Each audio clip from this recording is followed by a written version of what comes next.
Good afternoon. Welcome to the May 15th, 2023 meeting of the Design Review Committee. I'd like to call this meeting to order.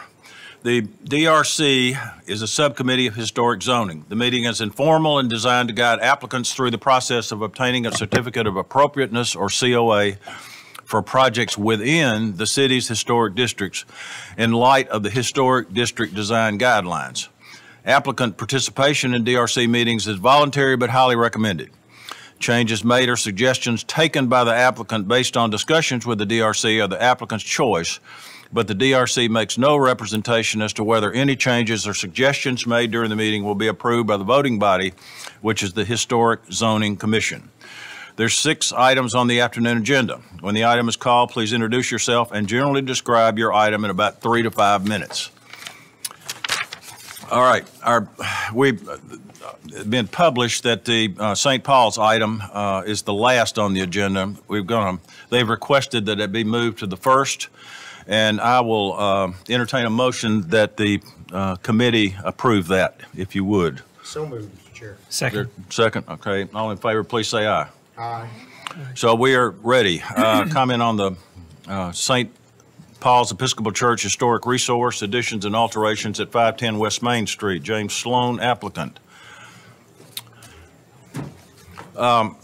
This is a let me just open with some few comments. This is a very unusual request to come to us today, as St. Paul's is not in one of our historic overlays, though it is certainly historic property.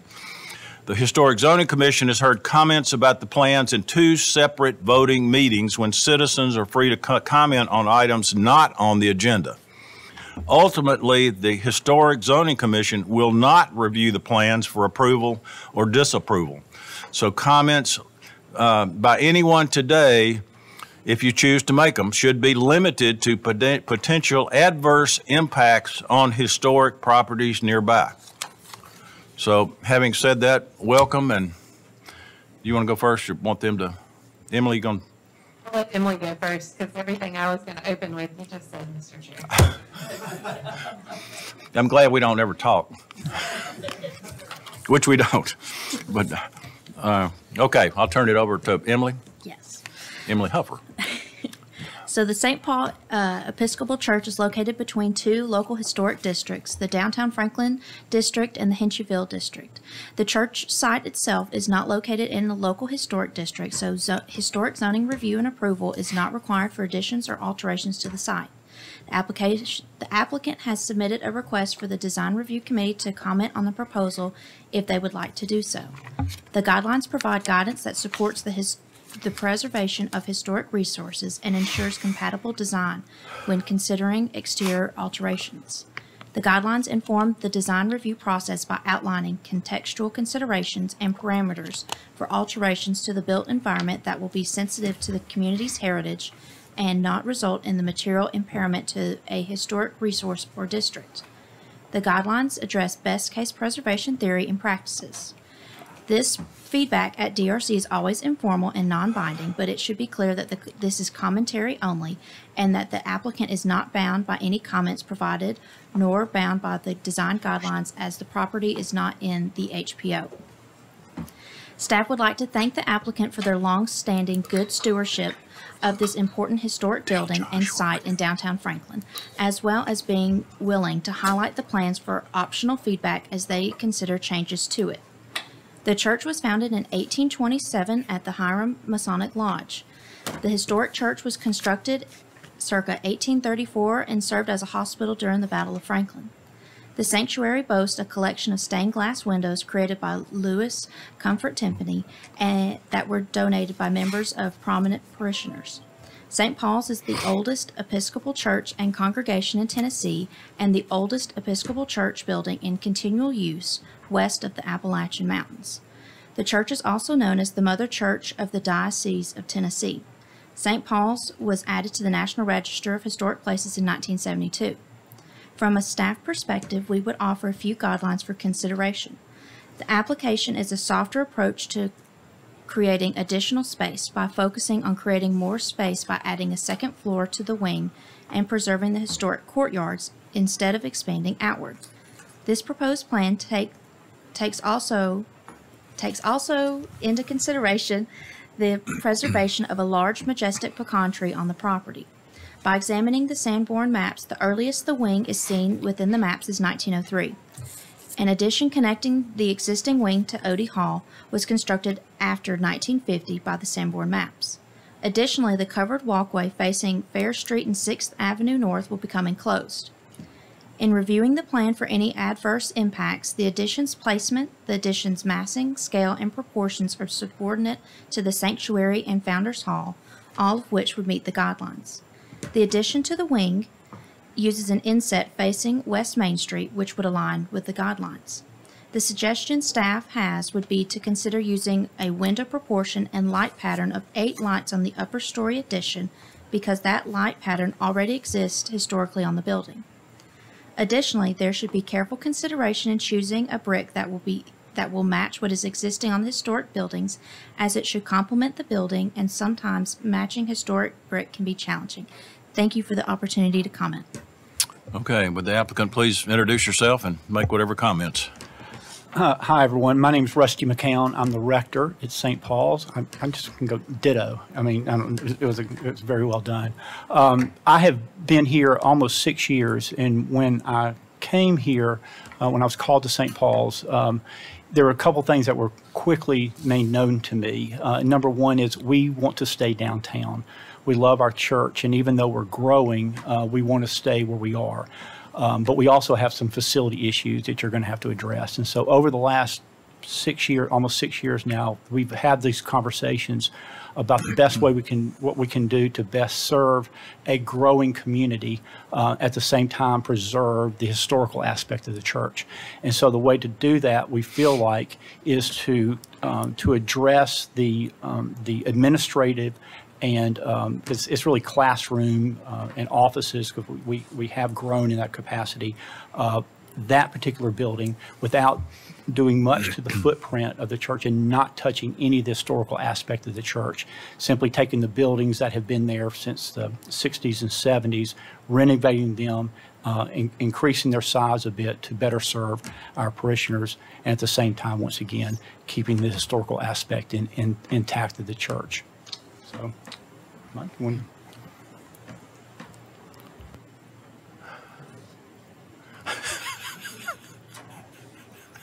Did you get all that on video? Bloopers for Franklin Zoning Commission. Mike Hathaway, 9062 Architects. So we appreciate the opportunity to be here. As has been said, we're not required to do this, but we wanted to get your feedback. Extremely important building in the history of the city, and we want to make sure we're very sensitive to that relative to the addition. We are adding really mostly in the center over the 1970-ish piece and the connection in the center. We're adding over that. We have made sure to keep that, as you can see on, if you'll go to page 4 in the package, next page, please, that shows the roof form. So our addition, hard to see here, but our addition where it says classroom, that's 20 feet back from the current single-story entrance into that connector wing. We're also 10 to 12 feet away from those historic windows. So we're very sensitive to making sure we're not impacting those beautiful windows in the upper part of the sanctuary. If you go to page 6, which is a sun study, that's maybe one more, there we go. So that gives you an idea of the shade and shadow from this project in the morning. And the way this is oriented, the eastern sun will make this addition shade the courtyard, but not shade the original building, not shade the original sanctuary.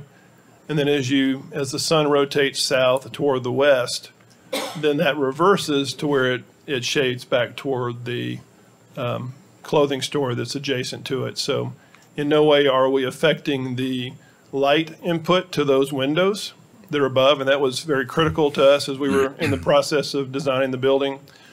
We've also kept the roof at least 2 to 3 feet below the original roof. So we've got a 2-story wing here that is 2 to 3 feet below the 1-story sanctuary portion. So we've made sure that that's subservient. So that's a great view there that shows that relationship of that 2-story wing to the main sanctuary.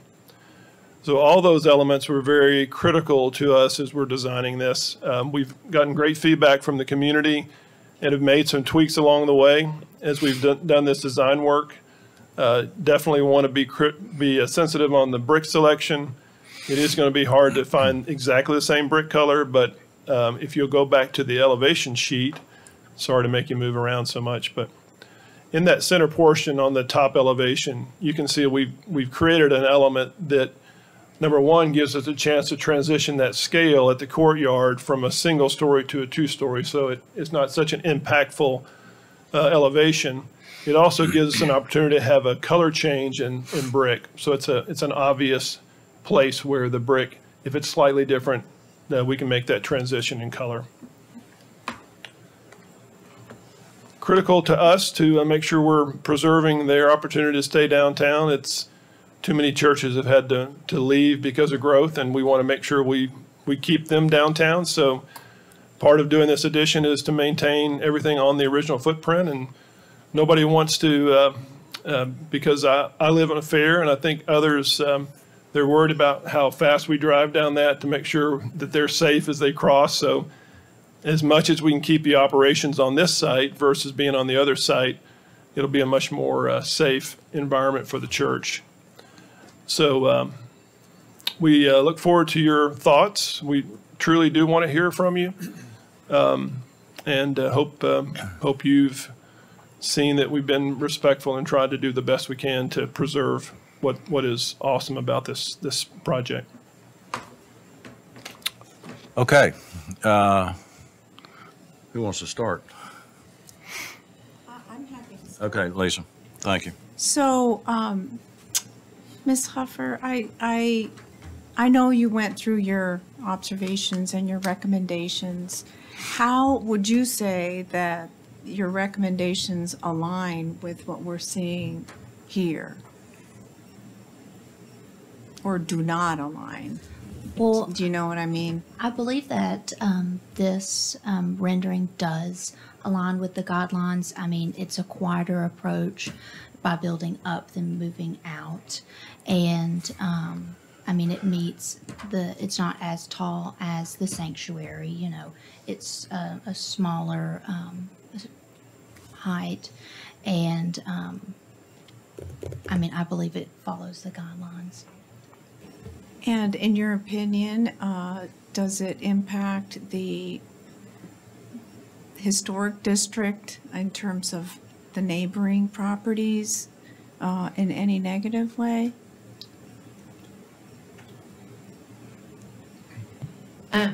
From our review of the plan, we didn't see any negative impacts that were created to the district necessarily based on the submittal, but we do look for your feedback on that as well. But we didn't see that there would be any negative impacts. Okay.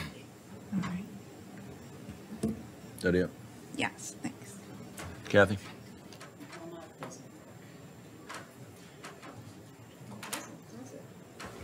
You want to borrow ours? Michael loan you his. Thank you, Mike. I think it's a handsome addition. I support you in going up and not crunching in on the courtyard. And, you know, I do applaud too that you are adding on to the 60s, 70s building. Actually, when you look at the elevation, it's quite handsome. I'm scanning your colored rendering of it. It almost looks as if it's always been there. My one little concern too, I think Emily, you brought that up in your recommendation, was the 6/6 or the 3/3 window versus what's there to match the 8 light versus the 6. Not sure about that. I don't know if there's a little history investigation to look on whether or not you would go to that.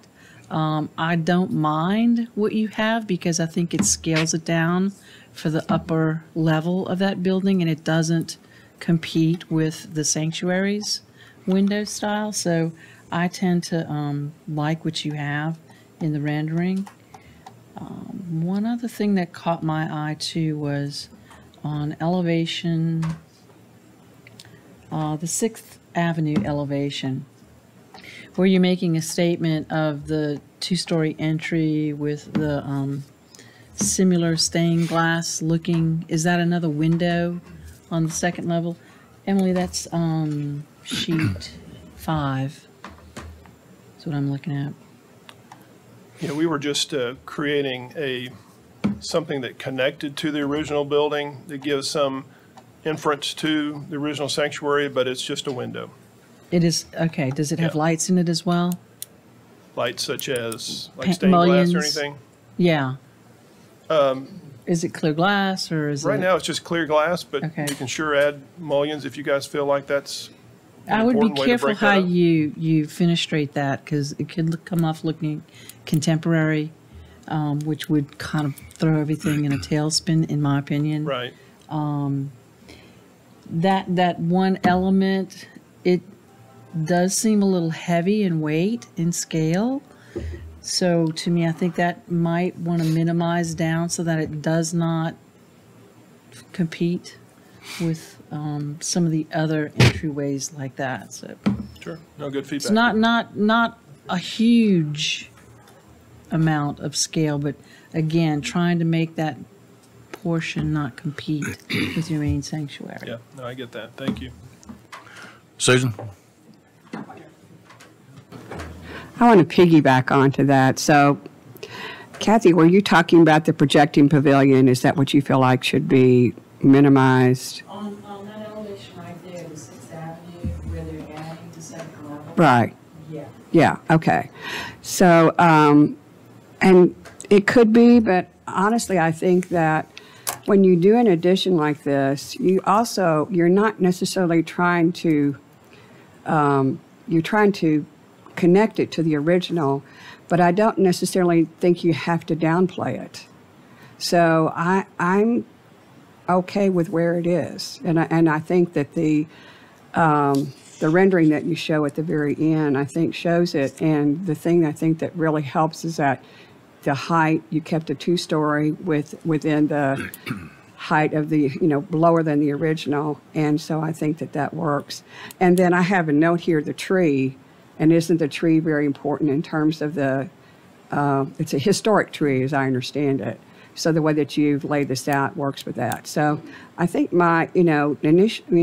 typically I'll say, maybe you should downplay that, but I think this is one time where maybe that works because of what it is. It is an addition to a very important church.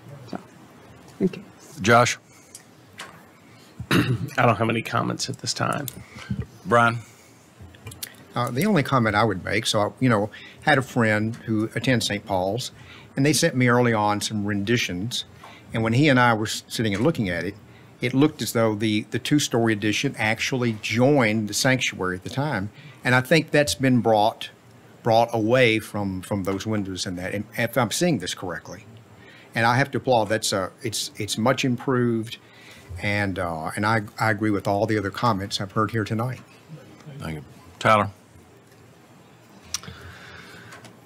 Yeah, I'm bouncing back and forth between that elevation there and the or rendering and the elevation above, and I don't see kind of this parapet detail that we see in the elevation on the rendering. That changed recently, probably. I wanted to talk about the windows too. I mean, I think the arch top, this kind of Gothic arched window, just like Kathy said, be really careful about how that's detailed, because, if that is aluminum storefront, it's going to look odd. And to Miss Besser's point, if you own it, it's detailed really well, and even if it is stained glass or whatever, I think that's perfectly appropriate. To me, the window patterns, I don't mind the the 2x3, the 6 light. My big thing is keeping the proportions the same of the lights, which I think you've done. I understand you probably can't make it a 2x4 because your sill will be too low. I don't know if these open or not, but I wouldn't want you to change it to 4 lights tall at the risk of making it a wider rectangle light. That would look bad. But massing and scale wise, I think it's appropriate. I keep wondering about this as we turn the corner around 6th and Fair, because it does come out to the ridge there, and it's going to change that view too. So how that roof meets that wall is going to be an important part. And then I was looking at, I think there's an air conditioning screening or something there. You know, that little spot has the potential to get kind of busy, and it is kind of the less frontal area, but just, you know, be careful about all those things coming together all at once there. Yeah. Okay, any other comments? I have none. So, all right, good. Thank you. All right, we're ready for the next item. Discussion of signage at 96 East Main Street, Burger Dandy.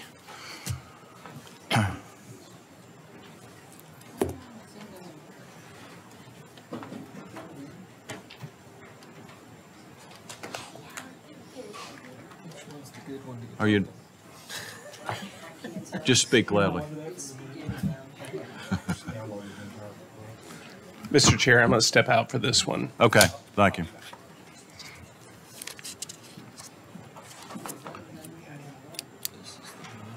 Okay, Joey or Emily, you're up. I forget how we do it. Herb, all right, please. Hello. Hit the, there, hopefully that works. Hello. Ah, They got it. Well, I'm Amy Whidbey. I'm the creative director for A. Marshall Hospitality, and I've worked with Puckett since 2004, and now it's A. Marshall Hospitality. We've expanded, so my job is to make things pretty. So I'm the one that designs these things that we're about to talk about. So they felt that I was the right person to come and represent. Yep. We're talking today about our signage on, I guess you would say, that would face East Main Street, and then also signage that would face First Avenue South as well. We realized that we needed to do some adjusting on our signage to fit within the guidelines, and we just wanted to see, really, I guess, discuss, I think color was the main concern, I believe. Is that right, Emily? Color and just design, but mainly color. Right. You know, we're coming from where we had Puckett's Boathouse there before. So the shape that we kind of, I've been working with Emily over the course of a few weeks, this shape that we have just presented with y'all is much more in line with kind of what was there before when we had the Boathouse Oyster Bar signage. We'll be working with a sign manufacturing partner to help us make sure that all the materials are exactly what they need to be, and then the sizing would be, you know, that falls under the guidelines as well. Also, we have some additional signage that we would like to do on the First Avenue side that faces the Harpeth, well, the Harpeth building, not the Harpeth River. And that's also more of just, we want to make sure we're representing our brand correctly, but also falling under the colors, specifically guidelines. So I'm just here to learn and get y'all's feedback and find out what needs to happen next. Thanks for coming. Absolutely. Thank y'all. Emily? Thank you, Mr. Chair. Staff has tried to work with this application administratively, and certain aspects of the proposed signs do not meet the intent of the guidelines. And so the applicant is coming before y'all today to receive feedback for their sign proposals. So this is their front sign.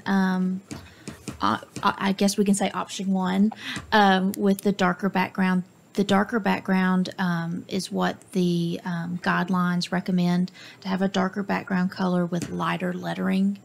And so this meets the guidelines. They do have some red and some aqua colors behind it. The guidelines also recommend minimal use of vibrant colors. And so this is option 1. And then here is option 2 with the aqua background, white lettering, and a red kind of trim to this.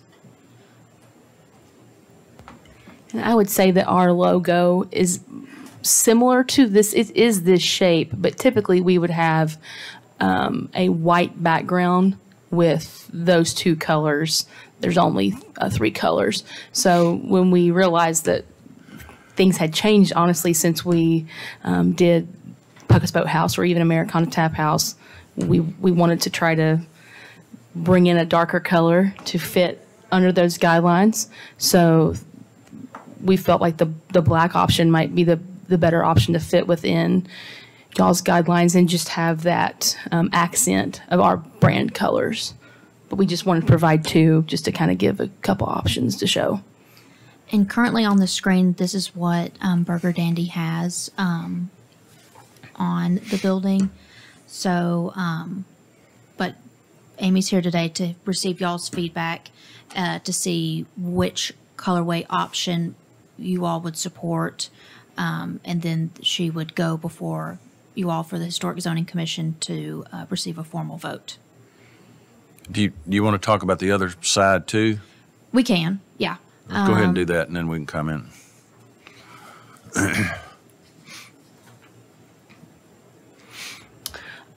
We're wanting to let the community know who we are and what we do.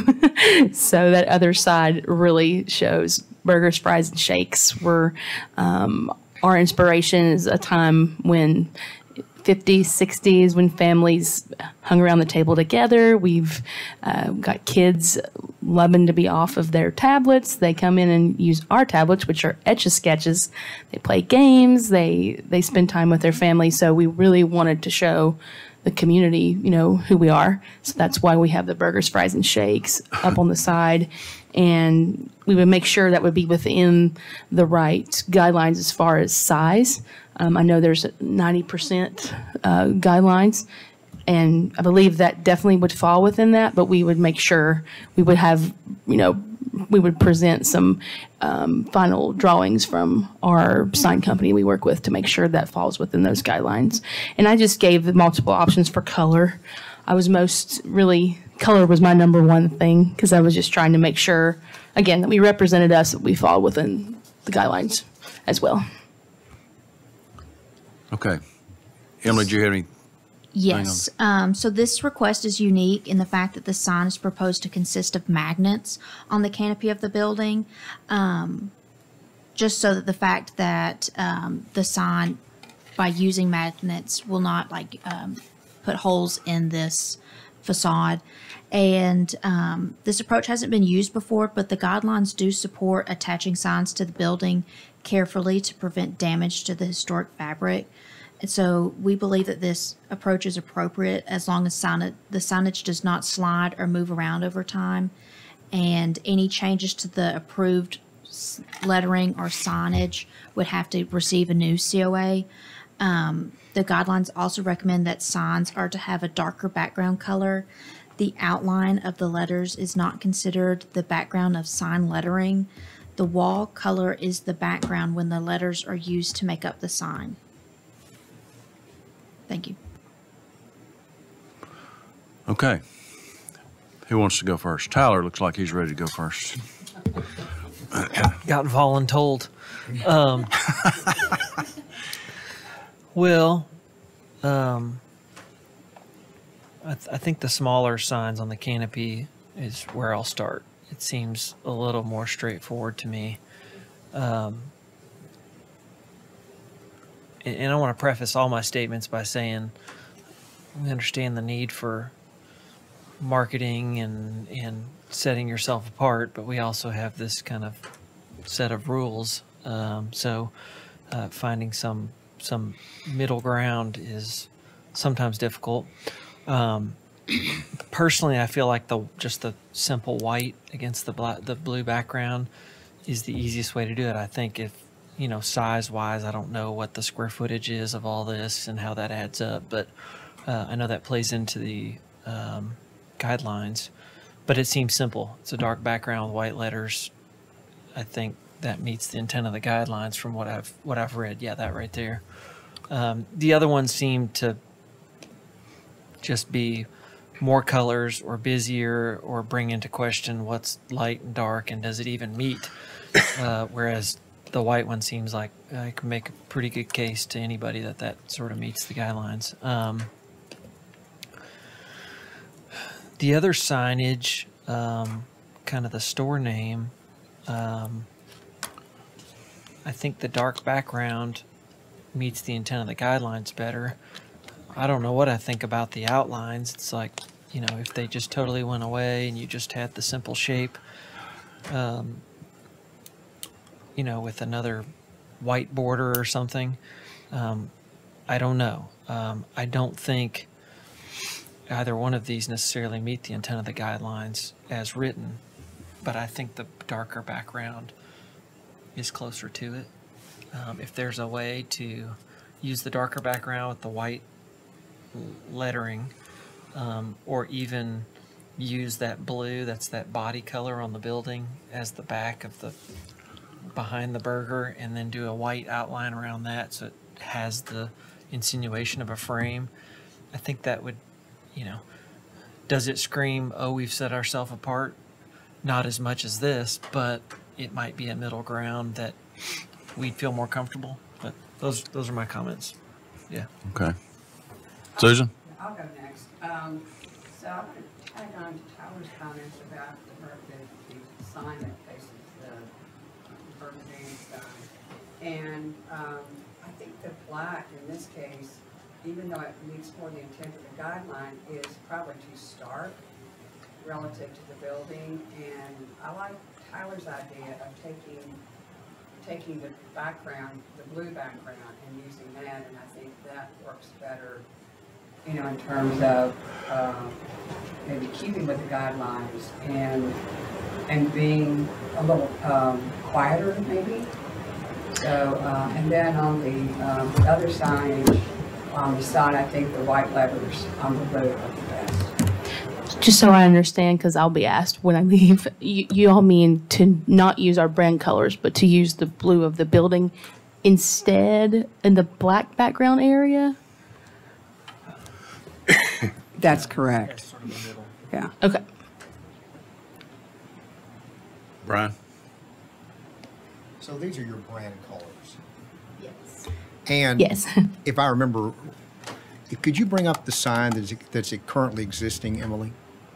And while you do that, I will say that I agree with the white letters on the burgers, fries, shakes.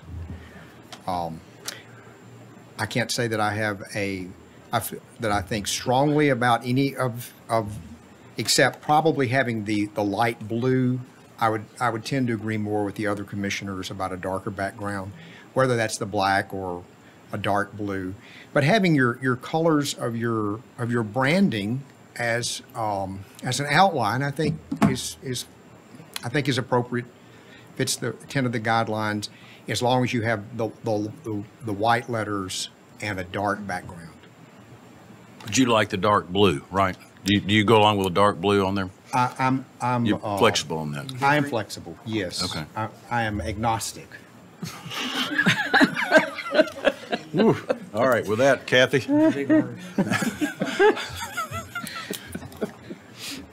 Okie doke. The image that you have up on the screen right now, Emily, too, is one that I would favor. I'm not a fan of doing the blue as the background because matching that blue to the building could maybe be a hit or miss, and I'd rather it not look like we tried and we missed. Emily, the size of that sign on the image on the screen, does that seem a bit grandiose, or is that just how it was rendered on the photograph, perhaps? I'm not sure on the size. The guidelines recommend a certain dimensions. Yeah, that would be a concern to make sure Just that by we the stay within. frontage, it's square foot by the frontage of the building, right? Yes, sir. Right.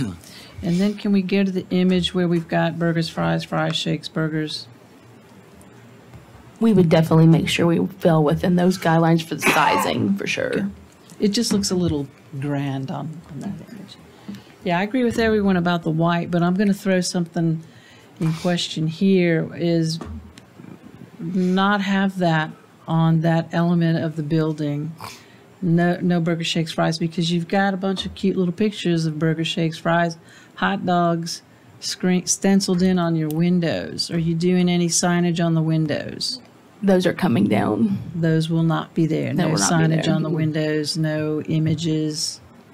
No, but I believe from what Emily said that as long as it was from the inside of the window, it didn't fall under any Inside of the guidelines, window. correct? Right. So for window signs, it has to be applied to the inside. They have to be, I think, a minimum of like 15% Okay. window coverage. And so those are fine to stay. It just has to be, like this canopy has to be like 90% coverage. So in my opinion, I think having both of those elements tend to cheapen the look of the building, not really come across as strong of a statement as if you had your main sign on the front and then, you know, once people go there once or they know that sign right away, the shape of it is a burger fry joint. You know, all you need is roller skates and you can scoot on up. But I really don't see the need for that on that edge at all. So I really don't like it. Lisa? Yes, I was going to begin with that as well, to say that we have to be careful about the precedent we may be setting. These magnetized, as you described them, signs, right, have not been used before, you said? They haven't, and we've had discussions with like building and neighborhood services about this, you know, which our guidelines do support it, you know, by not, you know, putting holes in the side of the building, which is a Certainly. positive. Yeah. And, but we would make sure that, you know, whatever is approved has to stay approved, you know, what is out there, and it couldn't change, and it would need to make sure, you know, they use strong magnets so they didn't move around, you know, with the Yeah. elements And we don't everything. know how they'll survive wear and tear, daily wear and tear. Correct. And we don't know what other businesses are going to want to endorse something similar. I think it's entirely inconsistent with anything in historic Franklin, any business whatsoever. I agree with what Ms. Worthington said, that if you use the window decals instead to get that message across, then well done, and that would be consistent. I think Mr. Laster requested to see the original sign. Now I'm talking about, yeah. That's what's there now. Yeah, yeah. So the sign you're proposing has a different dimension, correct? It's more elongated. Okay, and could I see the option that you are pursuing, that you favor?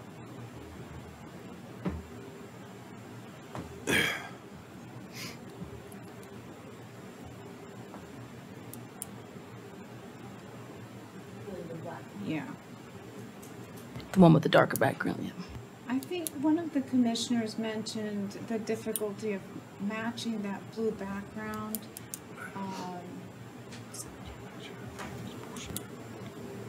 I don't know, Steph, do you think that that's going to be tricky, or that that's going to have an impact of some kind, negative impact? I mean, it just depends, you know, how close they can match it. I'm not sure, you know, weathering wise, you know, if it'll fade, but you know, anything can fade in the sun. Yeah. Well, I would agree with the other commissioners who stated that the blue is more appropriate. Which, the dark The dark blue? yeah. Okay. We never would have considered that because of trying to match it, and it's not our brand. Yeah, and so your brand is really best reflected in the sign that is up currently? Is that, would you say that? Yes. Uh-huh. And I don't ever remember that sign coming in front of the commission. Was that an administrative approval? Or? It was applied without approval. Oh. So that's why we're here. Okay. Okay. So, so yeah, I would agree with the commissioners who have stated that as best as possible, match the blue. And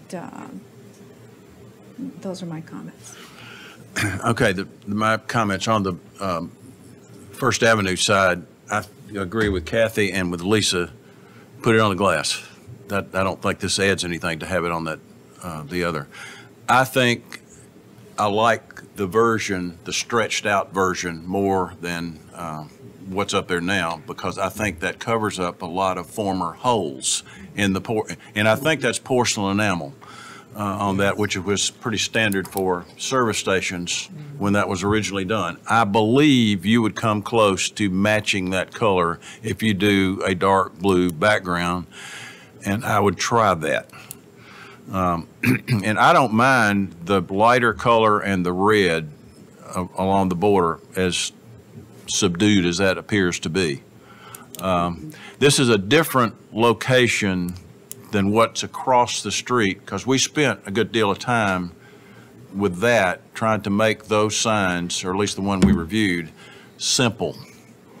And that's what we, I think we, but your building is not as simple as what's across the street. So, I mean, those would be my comments on it. So, does anybody have anything else? I got one other thing about the lighting. Kathy? Since this is a magnetic sign, it's just a flat. That one was not It's magnetic. not. So you're going to drill into the Yes. porcelain on that. So it'll be a stud mounted, Yes. I think, and silicone probably. Is it It's backlit or is it? No. It's just lit by That- the one light that's That there light as that's well. there. Yeah. Okay. That's been there, I think, before we even got the building, when it Yeah. became the boathouse all those years ago. All right. Well, good. Thank you for clarifying that about what type of sign that is. So glad to see it's not Okay. lit Anything else? letters. Yeah, one other question. So on the canopy, you know, where you like to put the burgers, fries, shakes, is that original to the building? I believe it is. I'm not 100% certain, but I believe so. And I guess another option, if you didn't apply a magnetic sign to it, it could be painted. That was what I was going to ask y'all. Would there be another Well, you can do vinyl material? cutout letters too, and stick them on there. That would That's be. true. That's true. I don't know. I don't know if that's. That's what we're original or asking, not. is Yeah, that I- that projected canopy, is that original? Oh, is the architectural? The porch, yeah. I'm not. If it's not, it was before my 80s intro into the world, so I don't know. I'm not 100% certain. I could find out. Yeah. And we can go back and think look it through our is. I records don't to think see if that was included in the COA when this full building was rehabbed. Yeah, that would be good. I would be surprised if it's original. Yeah, I would It just too. doesn't look like a It doesn't. service station. I don't recall it just being here in the 90s, but it could very well be, and we'll look into that. It would have been here when we took it. I got you. There's- No, I guess no, that's I probably what I was understand trying to that. answer. I understand that. The only other comment I'd make, just about preservation, preserving these old historic filling stations with a use like this is fantastic. We have other areas Yeah. in our town that are Good. not in the historic zoning overlay, or we're probably going to lose them. Yeah. So that becomes even more important to our city. Just want to bring that up. That's a good point. Let me ask you: is there a potential to do the vinyl? That would be the easiest option We've done for that. us. We've done that before. Vinyl. I'm not 100% positive. We can discuss this. Mr. Tosh may have a comment on that. You don't? Okay. I think you have on some other signs. That would be worth double checking. But you really like the vinyl on the glass. I'd rather have, whatever they do, I'd rather have it on the glass than on that canopy. I just think that somebody says it takes away from her, it cheapen, I can't think of a better word, but it cheapened the look of the building. So that's just my opinion. And I think it on the glass will accomplish the same thing as what you see on that canopy. Okay. As far as the sign on that faces East Main, are y'all are y'all together feel that if it had a darker blue background, it could still have the accent colors of our branding? If we didn't do black, but we did that blue? I think so. Yes. Yeah. And what I'd say about signage as a whole is there are buildings downtown that are going to exchange hands over all of our tenure here. While we want to be careful with signage, I always consider it a much more temporary thing than, fenestration and like brick and the tile we reviewed last week and things like that that are permanent things on a building. Signage and vinyl letters we can take off tomorrow. So that kind of reversibility is important to me as in considering things that are maybe scarier than others, and this doesn't seem too scary. Our leadership group would much rather have the burgers, fries, and shakes on the blue, in the white and vinyl than on the window, but this is good information for me to take back. Just remember what I said in the opening remarks. Whatever we tell you today, we could change our minds. It doesn't mean anything and when it comes to get the final approval, but that's just some initial feedback. And Mr. Chair, there is something nostalgic about the burgers, fries, shakes on the canopy. Just to throw that out. I understand that. I think Burger Dandy kind of leaves the name itself kind of leads you to believe that there are burger, fries, and shakes there. But that's just me. That is true, but I will say we hung the magnets up. We had magnets, and you would be shocked at how many people didn't know we were there until they saw those magnets up. We took them down when we realized they weren't allowed, but yeah. It was unbelievable, the difference of people not knowing we were there. And I think we have pretty landscaping that unfortunately blocks that window when you're sitting in your car there at that red light. So that's a legitimate point. Yeah. So, anything else? All right, let's move on. Thank you. Thank you. Thank you very much. I want to see a road. I'm waving to Mr. Denton, who can come back in. All right, we're ready for the next item. New construction at 600 Boyd Mill Avenue, lots 6, 7, and 8.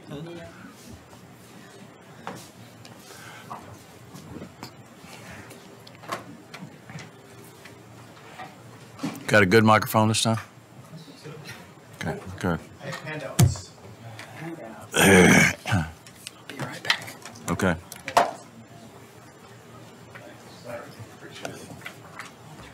I will say I'm hungrier than I was 20 minutes ago after hearing all the conversation about burgers and fries and shakes. I bet as soon as you get through here, I bet they'll be glad to sell you some. Probably get some onion rings too.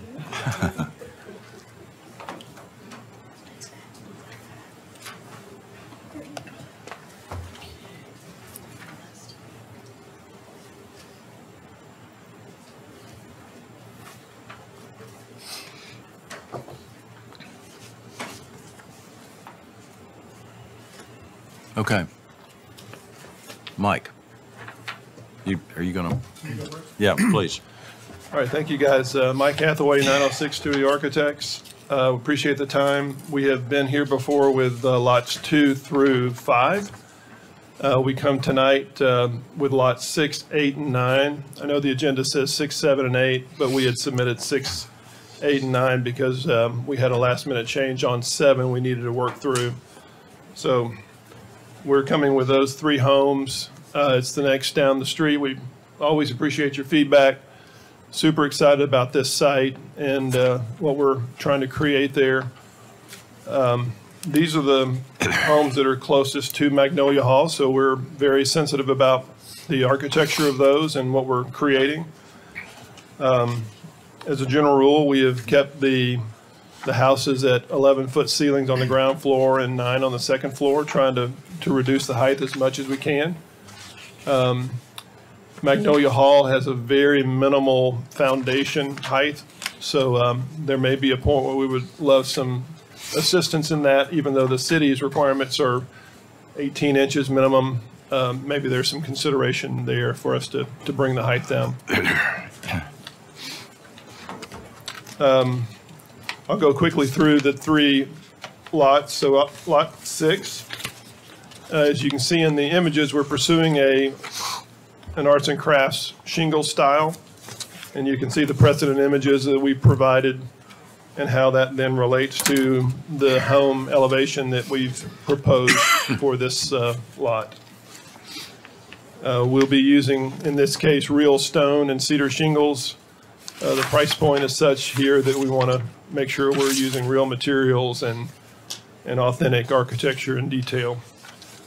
We've been very upfront trying not to replicate history, but at the same time using that as a precedent for us in our design process. Lot 8 is a federal farmhouse style, so we'll be using real stone on that. And again, all these are 1.5-story character, so trying to keep those under a full 2-story feel. And then lot 9 is a Southern Colonial Revival, a little more formal shape in the architecture and the character. And you can see again the precedent images that we have proposed for that, as well as the front elevation that we're proposing. So throughout all these designs, we've tried to keep within that late 1800, early 1900 feel and character, because we knew the Magnolia Hall would have been original, and these would have been much like any community. I live on Fair Street, and a lot of that community is very diverse in its age, so it kind of grew over time, and as lots subdivided. I live in a bungalow home that was probably part of a 50-foot wide lot that was subdivided, so similar kind of feel here that we want to show a little bit of eclectic architecture over time, but still within that late 1800s, early 1900s feel. So I and Matt Smith are open for any questions or comments, and we appreciate your feedback. Okay. Emily?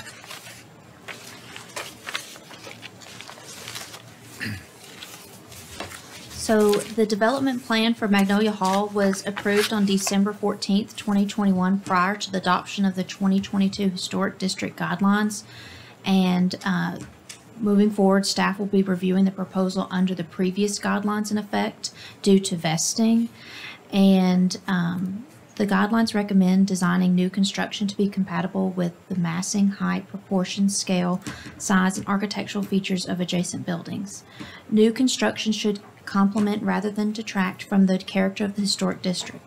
Architectural details should complement but not visually compete with the character of nearby historic structures. The height of the new construction should be compatible with the existing buildings on the same block face on the same side of the street. Compatibility is generally achieved by building within 10% above or below the average height of the buildings on the same block face on the same side of the street. The DRC asked for the measurements of Magnolia Hall in relation to the proposed new construction and received this information just shortly before the meeting today, and I believe Matt passed out the packets to y'all. I can cast those on the screen for others to view, and I'm going to go ahead and do that.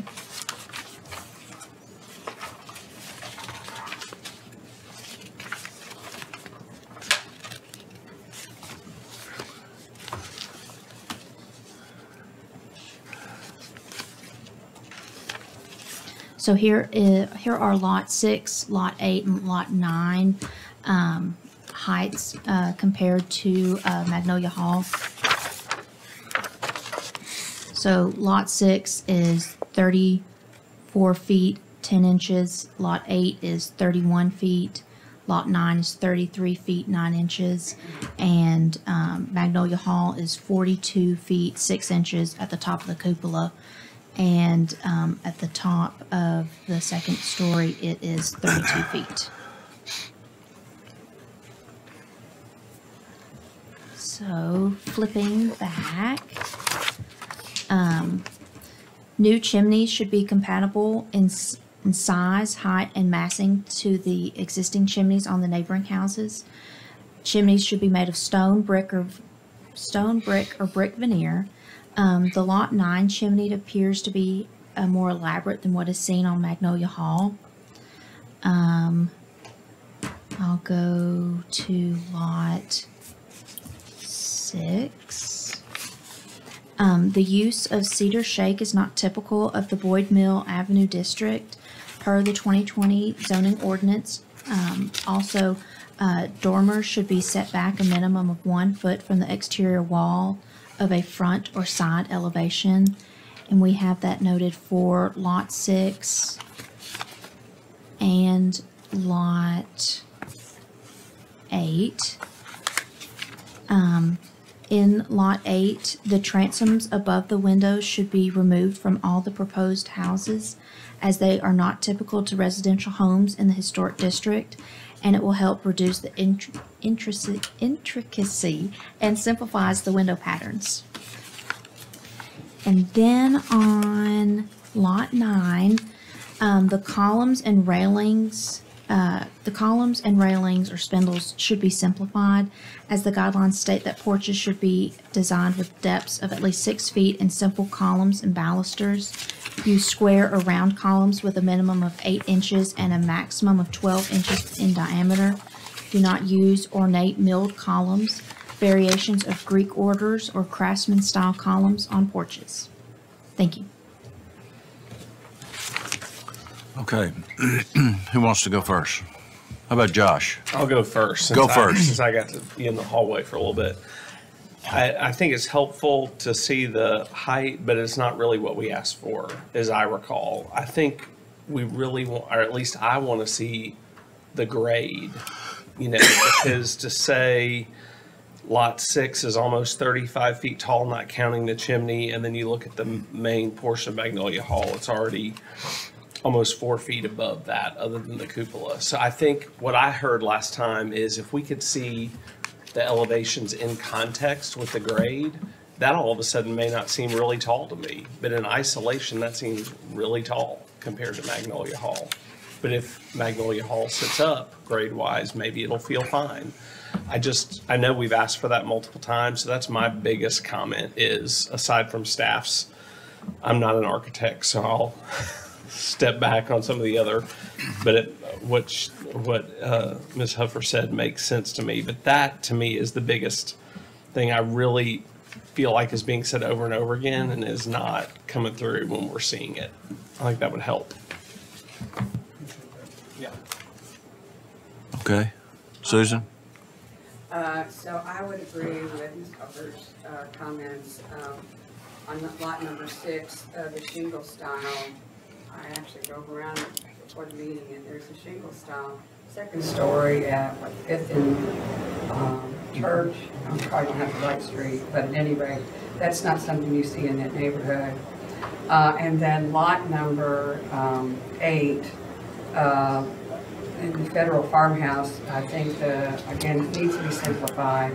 So the bay window, that's not something you would see on that style. And so I think that needs to be simplified. The arch that's in the dormer, that's a through-the-wall dormer, which isn't supposed to be part of our guidelines, correct?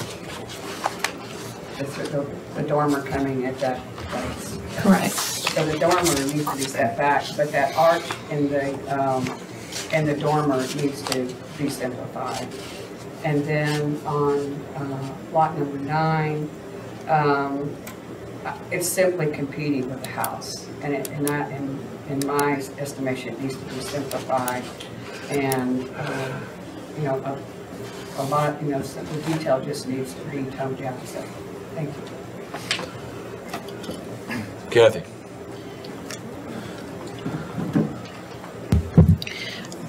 Okay, lot 9, when you said it's competing with the house, Susan, you mean the mansion? Okay, I agree, I agree. And I think staff brought out about the columns. Simplify those. I would agree too if we could have a streetscape, elevation scape looking like from Glass Lane, catching the mansion and then seeing the lots. Boyd Mill or Glass Lane? No, looking like if I was on Glass Mill, catching that end of the mansion with the lot fronts in elevation, then we'd see heights. Does that make sense? Like if I'm standing right here looking this, that way I catch the mansion height. Okay, gotcha. And then I catch the front elevation heights, just like you've shown us, Matt and Mike, with the elevations individually of the fronts of the lot, but show me as, I think Tyler, you brought out about having that elevation, because you opened up comments with that there could be a plus or minus 18 inches, depending on foundation height too. So honestly too, it just is a little, well, I think this is great to know they're 1.5 stories, and you've got some great heights here that may not look out of place, and then again, they may look in place in relationship to the mansion. Not that we're really going to view it that way, but at least we can see a height range. Does that help to get that streetscape? Because I don't know what other kind of streetscape you're going to do to see the mansion in relationship to the houses. No, that makes sense, and I'd love to get your feedback, because you can see Magnolia Hall is almost on the ground. Yeah. Very low foundation exposed, so if there's an opportunity there that we can get your approval to do that with these homes, it might help us with height. And does that part of the site, does it slope, here's the mansion, and does the property slope back up where the new lots are? Or towards Boyd Mill? Mm-hmm. I believe it does. Yeah, it's highest at Boyd Mill, and then all the way down to the lake. It's sloping. Then that could make those elevation heights that you gave us right not appear to be as low as they look like straight on from that line. Okay, thank you. I mean, it's all relative. Well, Magnolia Hall does have quite a substantial stone foundation. Now, maybe that's just more prominent and seen on the rear and on the sides than on the front. That could be but true. It has a beautiful stone foundation. It is more prominent on the back. Yeah. And I believe it's 12 inches approximately in front. And on the back, it's probably more like several feet. 30 inches or so when we were there. Yeah, it's quite a bit. And a question I have about the guidelines has to do with the height, where we're actually judging the height of a building. Normally, you don't have a cupola. So whenever you include the cupola and you say, well, the entire height of the house is 42 feet, and we're not going to compete with that because we're either at the height of the house or higher. I mean, where are we going to, where's our benchmark for the actual height of the mansion house by guideline? It is a very unique situation, and that's something that we can look at during the review. But if y'all have feedback tonight about where you think the height we should take into consideration, then that's something that we would benefit from as well as the applicant. I would say at the roof line of the house. So just below the cupola then? Just right below the cupola. I would concur with that. I mean, because I think it goes to the massing, and that cupola is so small in the grand scheme of the house, and significant portions of the house are below the roof line as well. But to me, that seems like the right point, and that's where I was going when I was looking at 32 versus almost 35 on lot 6. I agree with that. And also, it's so important to get these right. You know, these are the ones that are right there next to the mansion. And the massing and scale in general feels like it's too much. And I know that that's not helpful because it's not specific. But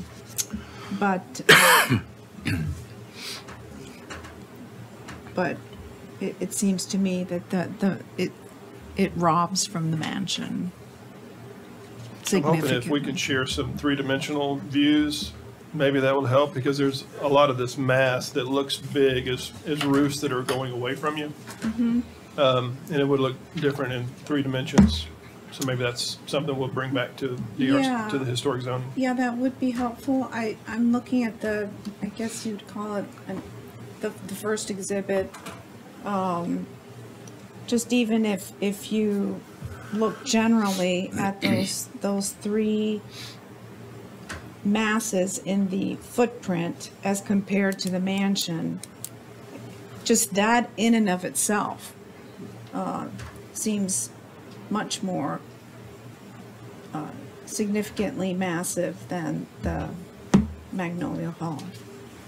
But you're right, those 3-dimensional renderings would help. And what Ms. Worthington requested also would help. And with Ms. Marquardt's point, just to make sure I understand, what we're seeing on the mansion house and then the 3 proposed, they're all in the same scale.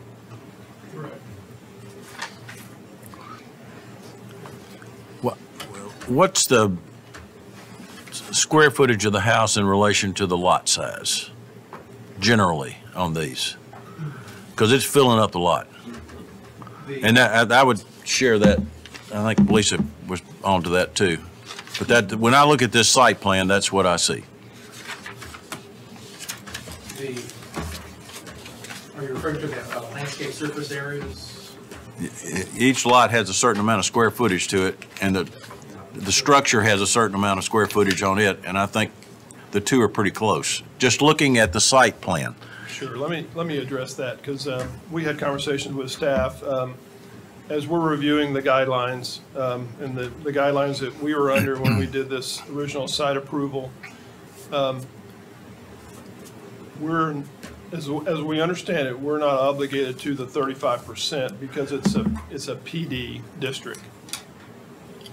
So we have done our best to create an attractive front elevation for these, providing, not trying to maximize necessarily the front elevation, but providing an access to the garage and a beautiful front entrance and front porch laden elevation. Behind that, obviously, is more than maybe a lot would be in the typical historic district. So, but however, from our perspective, that front view that you see from the street would be there regardless of whether we fill the whole site behind that or not, if that makes sense. Okay, but we could easily do a 10% coverage. Just as a rule of thumb, are you 75% of the lot or 80% of the lot on each one? The minimum landscape surface area is, let's say on lot 6 is 30%. The minimum is 20% for PD. Lot 8 is 26%. So 73 to... Lot 9 is 27%.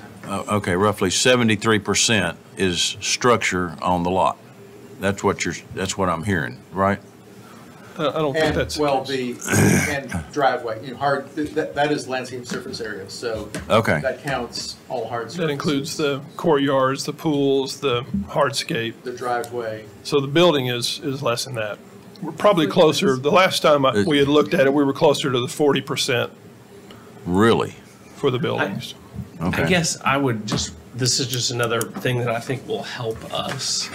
That's something we've asked for repeatedly. I remember, like, what is the coverage? And it just would be so easy to show that I think it would be really helpful to get that on here. Yes, like in black and white, so we're not having to go from computations in the middle of the meeting. Like, we can look at it, we can look at the code, we can look at the guidelines to be prepared, because it's hard to be prepared when we don't. I mean, I think to the chairman's point, we can all kind of guess, but that's just something we need to know, in my opinion. And I understand that, and we're happy to do that. What I'm saying is the way we understand the code and the requirements for these lots, we are not beholden to the 35% regulations that are in the typical guidelines that historic districts require. I think we get that. Okay. But okay. just need to know, what is it? Happy to do that. Yeah. Happy to share That's that. Because it does. So we have a, We had shared that prior. We'd be happy to send that information to you. Okay. Yeah, I do think it goes to scale and massing and all that Yeah. as well. So, to And me. the 20% is for the landscape surface area, and it is, those areas include all land that can be planted. what now? All land that can be planted. That's the Okay, all right, landscape all right, surface all right. area. In the PD, within the entire PD development. Yes, sir. Okay. Anything else? All good. Oh, yeah, you hadn't talked. Come on. Save the best for last. No,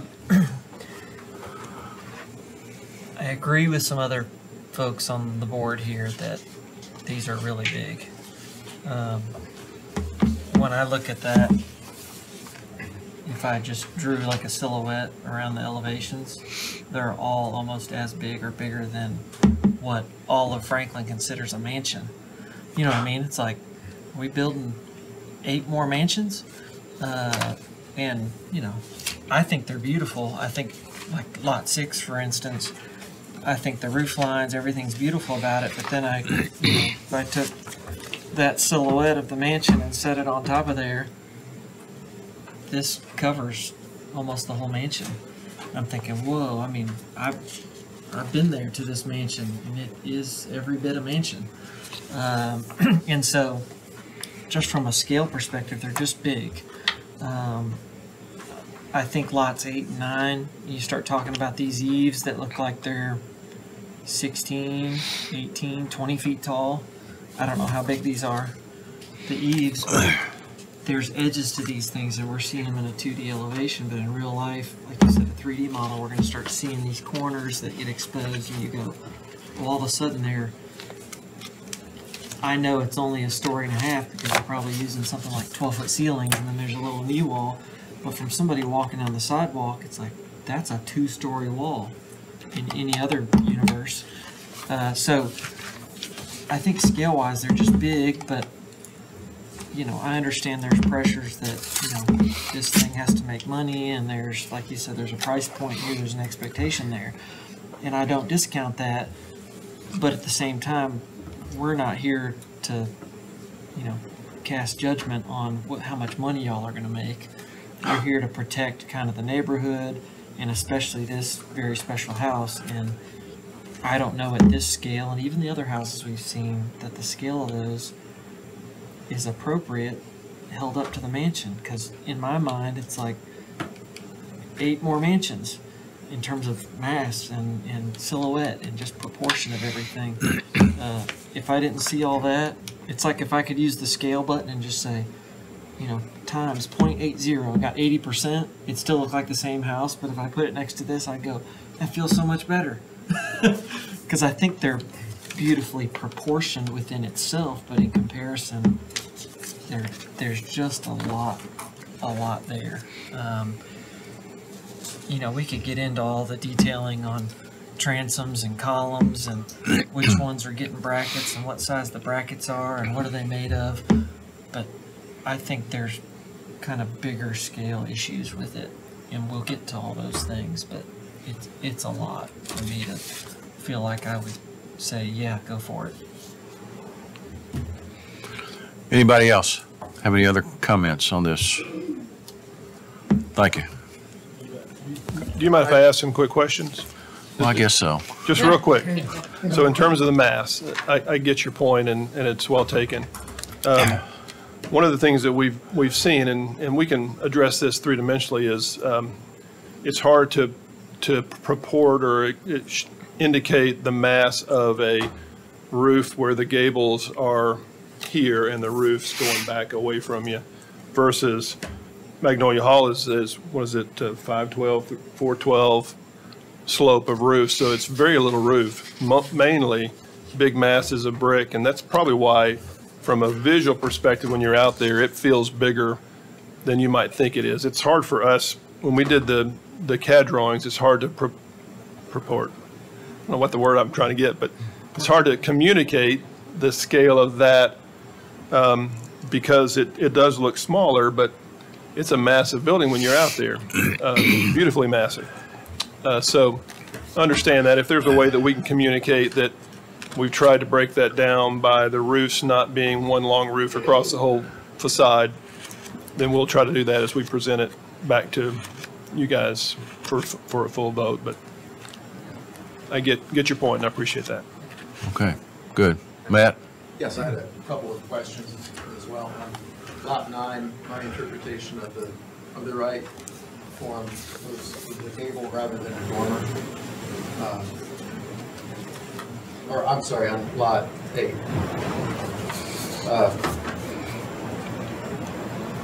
And so that was the reasoning for that form. And as the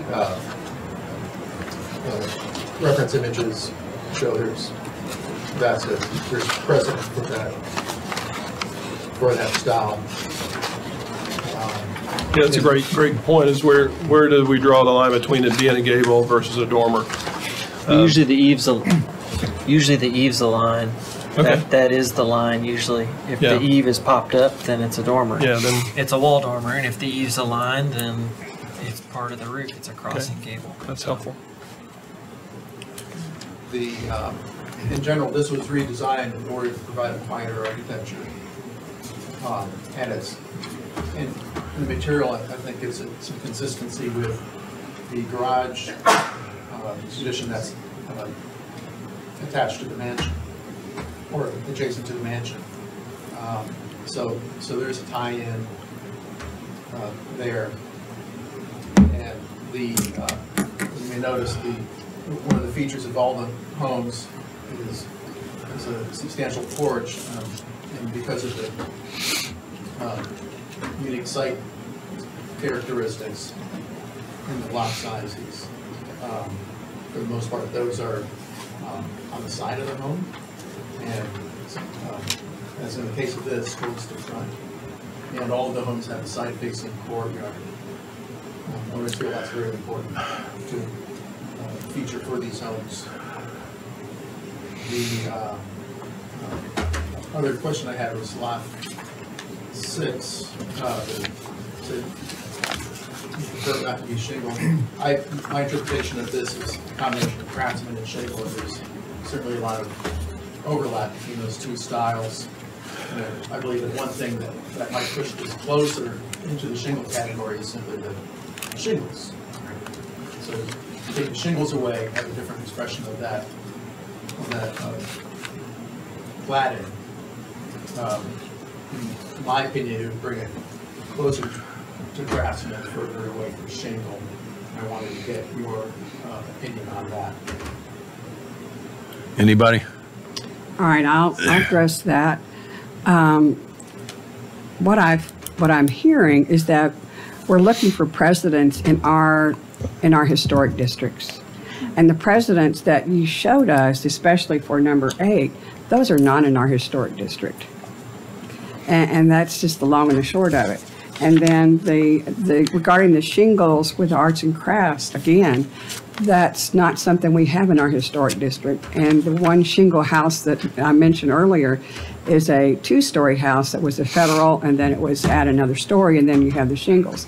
So we're trying to keep the architectural characteristics relative to our historic districts. Ms. Spencer, could I just clarify the Boyd Mill Historic District? Is that what you're referring to, or? Well, actually, both of them. Okay. You know, so I know we need to keep it within Boyd Mill, and Boyd Mill's historic houses are less detailed, quite frankly. So, yes, thank you. So, in your opinion, if the shingles are removed from this home, does that, in your opinion, take it further away from sufficient towards craftsman and away from the shingle style?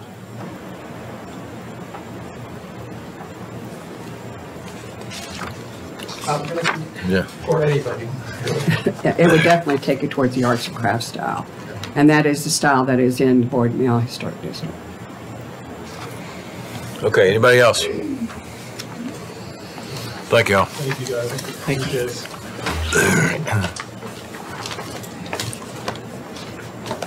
Okay, we've got some folks that have been waiting patiently. Discussion of additions, principal and accessory at 1303 Adams Street.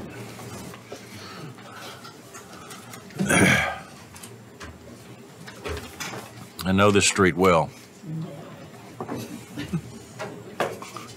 Walk it every day. Hey, for 45 years. Okay, Joey? I'll let the applicant Okay, all right. give an overview Please, first. introduce yourself and. Hi, I am Hannah Terry, and I'm representing David and Chelsea Swift and their addition to their home on 1303 Adams Street. Okay, would you like to comment on any of this Comment on any before of, we? Oh, in general. Yeah, just in general, just Oh, okay, the okay, two or okay. Yeah, three yeah, yeah. things that you think we need to really focus on. Oh, yes, okay. So we are coming to you all to get your feedback because we're going to go to historic zoning to get the official overall approval. So we would love for you guys to just look over it and give us your opinion and let us know if we need to make any adjustments or if there's anything we're not thinking about. Okay. Yeah. Joy? Is the accessory structure still part of the application, or I know there's some discussion about that? No, Okay. it's it's staying. It is, so it is still part of the plans? Yes. Okay. Yes. The new- Accessory- the new accessory structure? Correct. Okay. Yes. Existing accessory structure. Existing, and we're proposing a new one. Wait, So both. Let's define Yes. which one, because there are two of them Right. back there. Okay, I just want to make sure that there is an existing one and one in addition to. Correct. Just wanted to verify. Yes, Okay. yes. So if you look at the site layout I have pulled up, just kind of go over quickly scope. So mainly some removal of some site features. It's kind of a interesting home with these kind of upper or rooftop kind of sun decks, if you will, these staircases. And those are proposed to be removed or to remain. Correct. We are removing those and filling in. We're continuing the existing original front gable of the home, and just that goes all the way back, and we're finishing it out instead of having that outdoor deck on the top and the back. I do not believe it's structurally sound or safe, so we're gonna just continue what's already there. So my first comment would just be very specific about what exactly is being proposed to be removed from the home itself, and to have just really good sufficient photos of the various elements that you're wanting to remove. But if you look at the screens, the hatch portion are all rear additions, and this is a new garage that is still tied into the main home, but kind of designed to look like a detached structure, but will be technically in addition to the home itself, as well as this half circle pull through. That'd be in addition to the front yard. So rear additions, where they've been located, I'll go back up to the kind of front view elevation. They are in locations and size and overall placement that would be recommended by the guidelines. If they're behind the structure, you really can't tell much of their existence at all from the front view as seen here. And the location of the garage behind the home, so it would be in connection or correlation with the guidelines as well. I think kind of the biggest question marks that I had when reviewing this, it's kind of a unique home that maybe the applicant can kind of share more about what they believe the original footprint to be, because we do have in the guidelines that additions be no more than 50% of the historic footprint of the property. So it does have a kind of an L shape with the gable and the longer portion, as well as this kind of longer, what I assume was an addition at some point. I just am not sure when it was installed and when that benchmark would have been. If it was more than in the 30s or 40s, then it would be considered part of the historic footprint of the home. As well as 35% overall coverage of the lot. This is a fairly sizable lot. Yeah. So that I'm not as concerned with, but it's mainly the what's being removed versus what's being added, making sure that's within that 50% of the historic footprint, and have that information with the application. The materials, continuing the lap siding of the home. So just as another way to kind of differentiate what's existing versus what's new, maybe a larger reveal of sorts, just so there's a little bit of more distinction between the new and the old. And as far as the semicircle drive-through, they have submitted other homes of where that's seen in Franklin, and we do have them in Franklin. There are a few or handful within the historic districts. However, this is not a feature you would see within Adams Street. So this design would not be recommended by the guidelines. Aside from that, though, would that be permitted, though, a circular drive? Just in general? Yeah. I'd have to. I mean, I tried for one on my side, and it wouldn't. I couldn't do that. Mr. Tosh rejected it. Anyway, in theory, side comment. In theory, it could be done, but okay. All right. And what about the carport? The existing carport will stay there. Okay. Mm-hmm. Yep. We will utilize that, not as a vehicular place to park, but we're still going to use it. Okay. All right. All right. Who wants to start on this one? Lisa. Okay. So you mentioned removing a deck. Is that right? A deck? Yes, it's on the existing photos, the top right. You will see it's a wooden deck that sits on top of the existing dining room. And so right behind the deck, it's accessed from the outside, but also from an office loft on the inside. But we do not believe that the deck is structurally sound, so that's why we are removing it. It's not street facing too, so another reason why we thought about removing it and just extending, you can see the outline of the original gable at the top, just extending that back. Mm-hmm. So we don't know if that's part of the original design of the house? Mm-mm. I think Nancy Griffin added that when she lived there. Okay. I think. May be wrong, but I. What? Yeah. I don't think Yeah. that's working. That's the Mike Hathaway.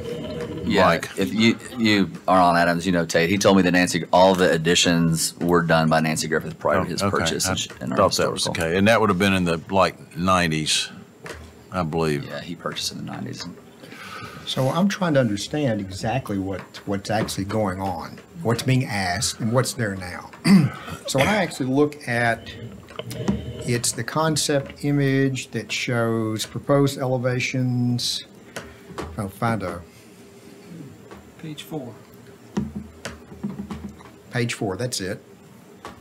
So when I look at the front elevation, so what's to the right of your front gable? Is that existing, or is that going to be? Yes, everything that's light gray in the elevation is existing, and everything that's black is new. Okay. So everything page right of the garage is all existing, and so all of the added square footage is located behind the front historic facade. So you have already an addition that goes, we're facing the original structure to the right, and then there's also an addition to the left, and then we're going to put a two-car garage next to that.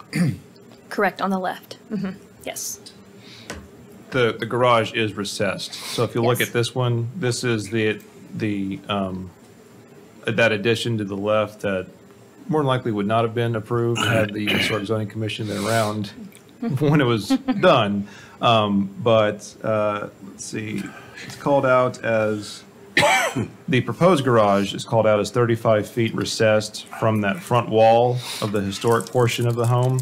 So probably 33 feet back from that newer addition that's to the left of the historic form of the home. So do you think it would give an appearance of a detached garage? Is that what's going on? what we're It's the thinking? appearance of a detached garage that's been added to over time. It's essentially like it was a former detached garage that has been added or joined together with the main home. What is the current square footage of the historic portion of the house? The existing square footage currently is 2,696. And that's with the modern additions that have been put on? Not with our addition included, it would be 3,896. I'm just trying to find out what the original historic footprint would have been. And the historic footprint is what we define as anything older than 50 years. Older than 50 years. Yeah, we will, you have it? We'll definitely figure or find that out. Also, just the lower floor, not if there's any square footage, second floor, we don't consider that. From So, footprint, correct? Footprint, is yes, technically the correct. term. Yes. Yeah, it is currently, we're under the 50%, it's at like 49%, if that's what you're trying to get to. Yeah, I'm The trying to addition wonder. has 49% of capacity, or it's like 48%. It was,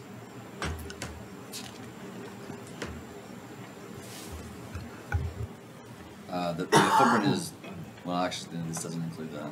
2472 is the main square foot living on the lower, but I do not believe that includes porch. My understanding, and I would see clarification on this, is that porches are included in the footprint, but decks are not included. Is that accurate?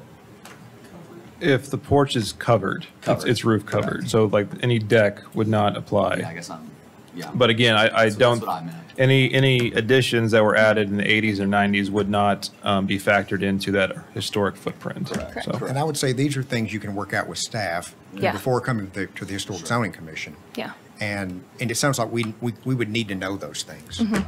And currently, in the floor plan, the hatched region does not show the uncovered deck that we're proposing. It's just covered conditioned space. But currently, when you're adding up what the square footage of the structure is for comparison to 50%, you're adding in the additions that are there currently that were done within the last 50 years. My understanding is that the additions that were done are historic. That's my understanding. They are historic. And we have included those in these measurements. Yes, sir. Okay. Just making sure. Yes. But we will for sure double check and work with staff to finalize that and make sure we have the right numbers. Okay, comment, Tom. I don't see an issue with the garage location. In my mind, it helps that it touches addition. I think it plays into that narrative.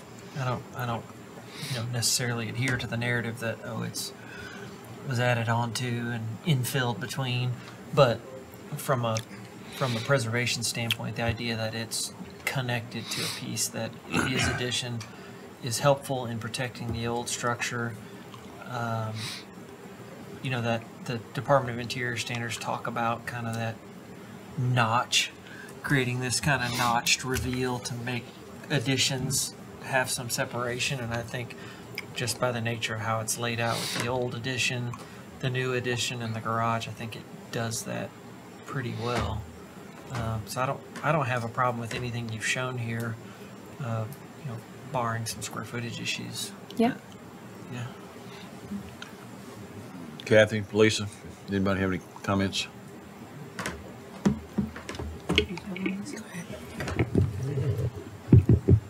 I'm looking at the page that shows some images. I guess page 1 is your title, 2 is some with the deck, 3. The image, that one. The second one on the top, where you've like photoshopped in this little area, or what is it's got like the 4 windows in it? The 4 windows? Yeah.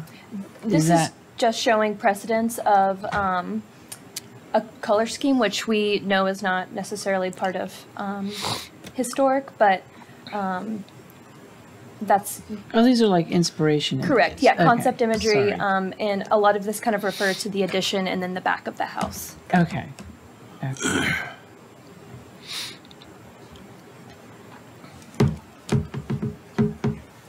Thank you. Quick question. So, I guess, Joy, you could tell us, I mean, how is the driveway under our purview? It's a physical change to the historic landscape, essentially. So any new driveways that affect kind of established green space would come before the Historic Zoning Commission just for their placement and overall and material. So that's where, with this request, the drive-through with the half circle through the front yard is not something you would find in the Adams Historic District. So it would not be supported,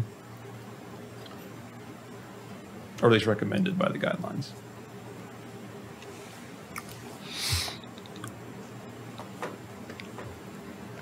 Anything else? Okay, Josh, Susan, Brian. I'll say one more thing. I noticed on the front elevation that in conjunction with the second floor plan for the garage, that I think that's a wall dormer on that side, creating all that upstairs space. I think those have to set back a foot. Yes. Which Yes. is easy enough to change, but I wanted to bring it up because I just saw it. Yes. We will definitely make those adjustments per the guidelines for sure. And we'll also need elevations of that site as well. Okay. Yeah. Just all sides for all additions. Okay, anything else? All right, thank you all. Thank you so much. Look forward to having you in the neighborhood. Thank you. Looking forward to it. All right.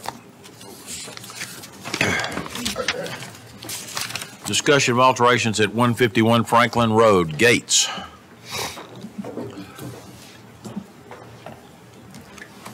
It's not Greg Gamble.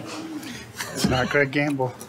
That's right, it doesn't look like Greg Gamble. It's the prettier one. I have, you guys, the submittal package had some images that were a little bit hard to read, so I have a handout. We got some images from the fabricator that I think are just a little bit clearer, if you don't mind.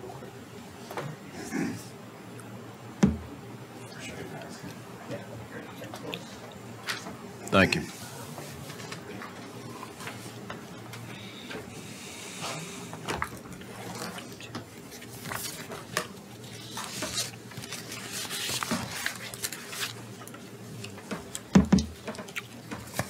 I'm good. Just as a quick introduction, by the way, Jeff Rosiak, Gamble Design Collaborative, representing the homeowner. As a quick introduction, the Bethurham House, which has a development on the backside called Splendor Ridge, has their private driveway that doubles as an emergency access to Splendor Ridge. And so previously, this board heard the expansion of the driveway. They had to widen the driveway to make the emergency access work. And so the historic columns were moved about 11 feet further apart. They're now about 25 feet apart. And as part of that, they've had to fabricate new gates. They did not realize that the columns, they brought the columns in front of you, but did not bring the gates. They did not realize they had to bring the gates. And in full disclosure, the gates have been fabricated. But we're here today to present to you the details, and hopefully we'll find the details acceptable. On page, can you pull up the submittal packet? On page 3, I think, of the submittal packet is a photo where you can see the previous gates. Yeah. And then in the handout that in pages of the submittal and in the handout that I've handed out, you can see the proposed fabrication of the gates. They've tried to borrow some of the detailing from the existing gates and use that to inspire the proposed gates. There are two sets of gates. The main gate, which is the same one that's in that photo, and the one that has been expanded about 11 feet and is now 25 feet wide. So the main gate is 25 feet wide, and then there's a lower gate to the field below that's quite a bit smaller. It's about 12 feet wide. So I'm happy to answer any questions that I can. Okay, staff? Yes, sir. So kind of going back through the notes, I think it was discussed that with the widening of the two stone columns and masonry, the idea was to keep the original gates, but just have them in the open position, especially as an emergency access point, just keep them open all the time. But it's, I believe, the property owner's preference to have operable gates. So, and forgive me, I am not up on my gate design nomenclature. So I will say the original gates are a bit more ornate than what has been submitted with these drawings, and the original gates have more decoration up top and come to a point in the middle that then opens to the two separate halves. The guidelines recommend to preserve and maintain the historic gates, historic fences, historic masonry. This was an extremely unique situation with the neighborhood or subdivision being constructed behind the historic home, and then this needed to be accessed or used as an emergency access point to meet the other various regulations we have within the city. So the guidelines would recommend to preserve the gates, but it is a unique situation. And that kind of comes into, do you recreate the gates and the size needed to function as a gate, or do you have it more differentiated so you can tell they are not the original gates at this point? Because what's been submitted for the front gate, the main gate, I don't think would be recommended by the guidelines, just because I think it would be a little bit oversimplified. The lower gate, I think, would meet the recommendation, just because it is a new gate. If you were familiar with that area, it just was a former aluminum like horse gate. So that would be an improvement to that particular access point on the lower side. But for this main gate, that's kind of the big point of why we want to hear the thoughts of the commission tonight. Okay. So hopefully it's clear as mud. I can try and clear some stuff up as we go. So the emergency exit, is it for the main gate, or is it through this other one that's 12 feet? It's through the main gate. Okay. I didn't remember that. The main gate, are we talking about the gate The double. across from the BGA that's Yes. into the home? That's what we're going to call the main gate. Yes. And then we've got the lower gate, which is the really big one, right? No, Or is it- no, it's The the lower gate small. is smaller. Okay, so the main And down gate the- right in front of the home is the big gate now. It always has been. It always Okay. has been. It's the main entrance that- to the property. I'm calling that the lower gate. Yeah, okay, gotcha. Okay. What's on the screen now is for this conversation, the main gate, and that's what's in front of the home itself. Okay, nothing's on the screen, but. There you go. Okay, gotcha. Like magic. And so so the gate will go not all the way up to the road. It'll be set back, right? Okay. The back two Yes. posts. Okay. Very good. So on the left, just for extra clarity, because I thought I was on the screen. No, I was I know. talking. But this is the original gate here with the higher points and the more ornate design. So with the stone walls and the stone columns, nothing else is going to change. They're going to be moved or altered. It's in stone where it is now. It's in stone. So on the lower gate, I don't see a gate currently in that location. Is it just like a farm? There was a gate formerly, but it was just like an aluminum farm gate. Yeah, farm gate, Okay. and then they removed it for, I think it was used as a construction entrance during the construction of Splendor Ridge. So there hasn't been a gate there for several years. So it's kind of open to interpretation. That's open to interpretation. I mean, personally, I'd like to see something very similar to what's there now in the main gates. Or, as we said before, just, leave the gates open. Now I can understand, why a homeowner may want to, for the privacy of that. That's right. What I'm looking at seems a little bit too oversimplified and modern for that, what that property is.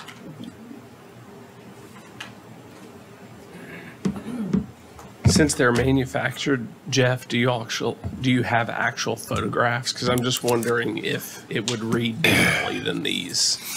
I don't have actual photographs. We could probably get some. I really kind of an effort today just to get the higher quality images that we did get. Another question on that, are they aluminum? They're steel. Steel. Yep. Tube steel framing and custom solid steel detail work. I'm trying to remember what we did across the street at the lower BGA. There's going to be fencing there too. Mm-hmm. And what we asked as far as what type of fencing and the material. Mm-hmm. That's important because it is right across the street. I remember they wanted to use a higher gate, and our front yard gate height, isn't it like 36 inches? According to the guidelines? I believe so. I believe 3 feet is the max. Yes. So is this considered like a driveway gate? Do we have a different height requirement for this type of gate versus the BGA gate? That's something we'd have to look into and make sure with codes that we're not going against each other. There is obviously historic precedence if to go a little higher than the 3 feet if they are, if the idea is to recreate what was there. But we'd have to check with our Building Neighborhood Services Department and make sure that all connected well with each other. So what you're saying is if they were replacing in kind, then we would say it falls under that kind of grandfathered clause. But if we're doing something new, then they have to meet the intent of the guideline. Correct. Did I understand you to say that they have widened these two columns? They've widened the space there? Those two columns have been moved apart? That's further? correct. Okay. That's Quite a bit. Quite a bit. And that was so the emergency vehicles like fire trucks, ambulances could get through there with ease. Assuming that they want an operable gate, which they do, they had to manufacture something new. Okay. Mechanical operative. That's correct. So it's motorized? It is. Okay. Both of them. Will both of them be? Yes. Both. The smaller gate and the big gate. Yes. So they're swinging, not correct. Sliding. Swing inward. Just based on the picture. Yeah, I'm a little concerned about the kind of the look. I don't mind this, and even if we decided it needed to be modified a bit, I think we'd be talking in an additive fashion, like installing that kind of filigree scroll work, which this is not much different in form than what's there. It just doesn't have all the applied extras on top. So I think you could get there if that's what we decide to do. My concern is that it definitely goes uphill, and I assume these have to swing in because they are not going to swing out towards the road 12 feet. And since it's uphill, that means it's going to have to be really high up on the columns to clear the ground. So not only are they pretty tall, but then they're going to be, how high off the ground do you have to get 12 feet of clearance? Is it going to be like 2 feet, 30 inches off the ground to swing back? I mean, my kids can walk under that. So it could be a funny thing to look at.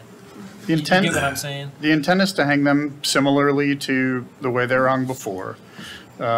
I don't know the details, but I do understand that there's a conversation ongoing with Franklin staff about kind of flattening that grade out so that the gates can open properly. Okay. That's a pretty good distance, 10 feet to swing that thing. 12. Yep. That's right. 120 Or is it inches each 10? gate. It's 10. It's 10. It's 10. It's 10. 110. It's big. Yeah, and I tend to agree with Mr. Laster that this entry is obviously associated with the house and should be interpreted as such. If this were on the back of the property, like when we do a new addition, we kind of push people towards doing something that's sort of set apart. Well, this is, you interpret the house, the public does, from these gates, literally, unless they're welcomed in, you know. So you see the house and the gates together, so doing something that maybe isn't an exact copy, but it's certainly a nod stylistically to what was there, I think helps reinforce kind of the interpretation of the house, because there's times of the year like this picture's taken where you wonder what's kind of back there, you don't see it all, and this kind of gives it in age to some extent to a lot of people. They go, oh, there's an old house back there in the woods. We judge that based on the gates, and when you see this, it could be, you know, Splendor Ridge for all we know, you know. What about the smaller gate? Whatever you want. Put the cattle gate back up if you want. I like this gate better than the cattle gate. They maybe ought to relate to each other, but like I said, I think we're talking about maybe something additive to what you have. I don't know that it has to be reconstructed, but it might need some things done to it to make it feel like it fits the house better. My opinion. Maybe people don't agree with that. I think the intent was to have them match and, you know, have the kind of simpler style of the lower gate, simpler style of the upper gate, and have them match and read as one. But from the street view, the lower gate is less visible. The main gate is definitely visible. And is there any way to salvage the gate that we're looking at now in order to make it functional or not? I know you said that the columns have been moved apart. My understanding is that there wasn't a reasonable way to add length to the gate and salvage the gate, which is obviously why they fabricated a new one.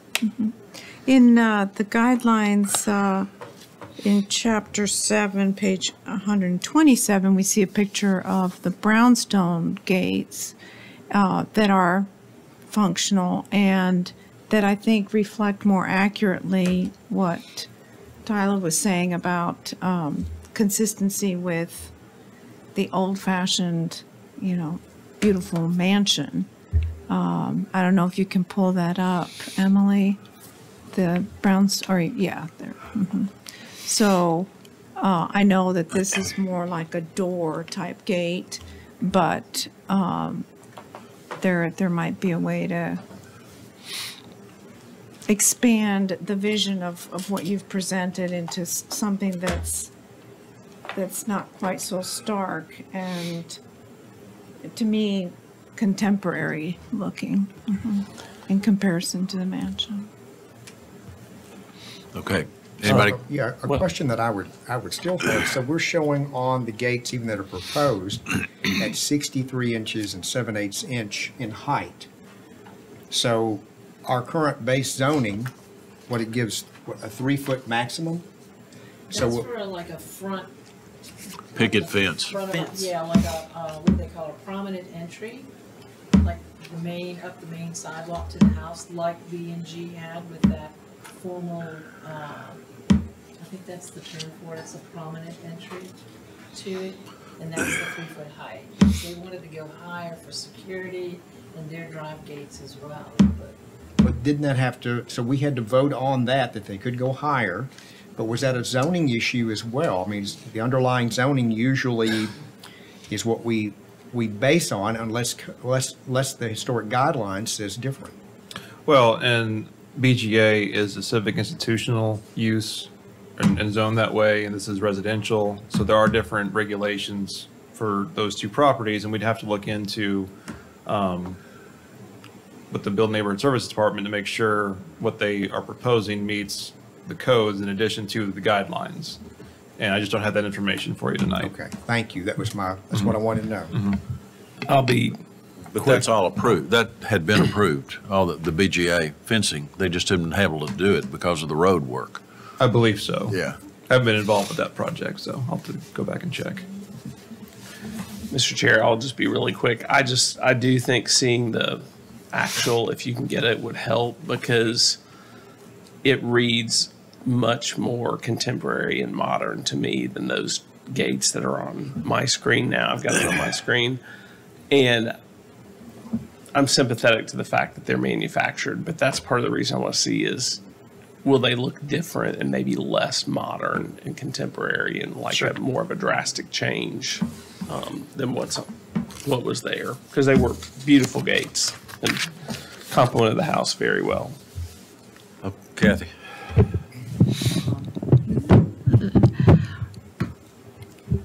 I am sympathetic to that they're already made, but I think if you can give us whatever better pictures, I think you're right on with that about letting us look at that. Remember too, widening of the street.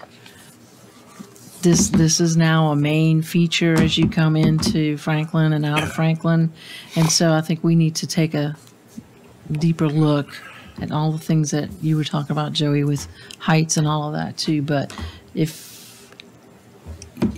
looking just at that image right there too, when you were talking about the swing of it, Josh, that's a pretty big slope grade up. And if they were going to grade the road down to make the gate swing in, it's going to affect that stone wall. I'm not quite sure how all of that works. So if you could bring us information about that, anything that you can show us to support this already manufactured gate, that we can kind of assess the situation and weigh it. It's unfortunate that the old gate got taken away without looking at the process, but whatever you can do to give us, better imagery or how this thing looks and functions. Sure. Okay, anything else? All right, thank you. Thank you. Last but not least,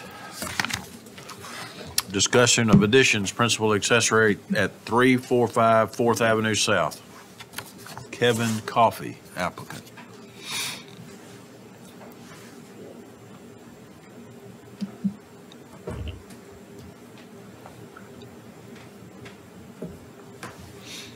Last will be first, then it worked out a lot better for Mike Hathaway today than it did for me.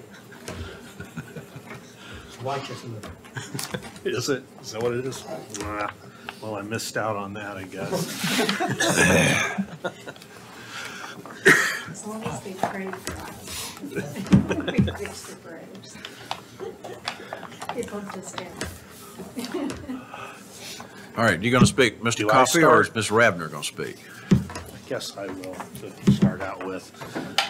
Kevin Coffey, and I'm here representing the Raveners. I'm sure you guys are probably familiar with this property on 4th Avenue South. Victorian house. Luckily, I was able to find some really good Zillow images for it that they did all the photography for me. So there's a circa 1900 Victorian house that's pretty much extant. That's on what you see on the right there. A couple of kind of unfortunate modern interventions or more contemporary interventions on the rear that I believe were all done inside of the context of the existing old house. So I think the bones of that main part of the house are basically the footprint. You can tell in this picture, one of the unfortunate pieces, I think, was an enclosed porch where for some reason they made the roof go right into the window, the historic window detail, which is very odd. So there are a couple of things like that, but I believe that historically this had an L-shaped, well, kind of a Z-shaped porch that went all the way around the back of the property. You can see kind of the old part of the house behind that. And unfortunately, we don't know where that window is, do we? It's long gone. So also on this property, and you can see it in that photo, is the back of an accessory structure that it predates 2003. I know that. Do you know what vintage it is? I don't. I wish Bob were here. I don't think that's super relevant. The one thing that is relevant about it is you would notice immediately from the front that it did not go by any current version of guidelines, and that they mimicked best they could the style of the existing house, and it's really a full 2-story accessory. In fact, from the as-built, it's slightly taller than the main structure. It certainly is taller than the main structure from ground to roof peak, even though there's a little bit of a drop there. So basically, this aerial is, that aerial's a good one for you to be on, Joey. This kind of shows you the context.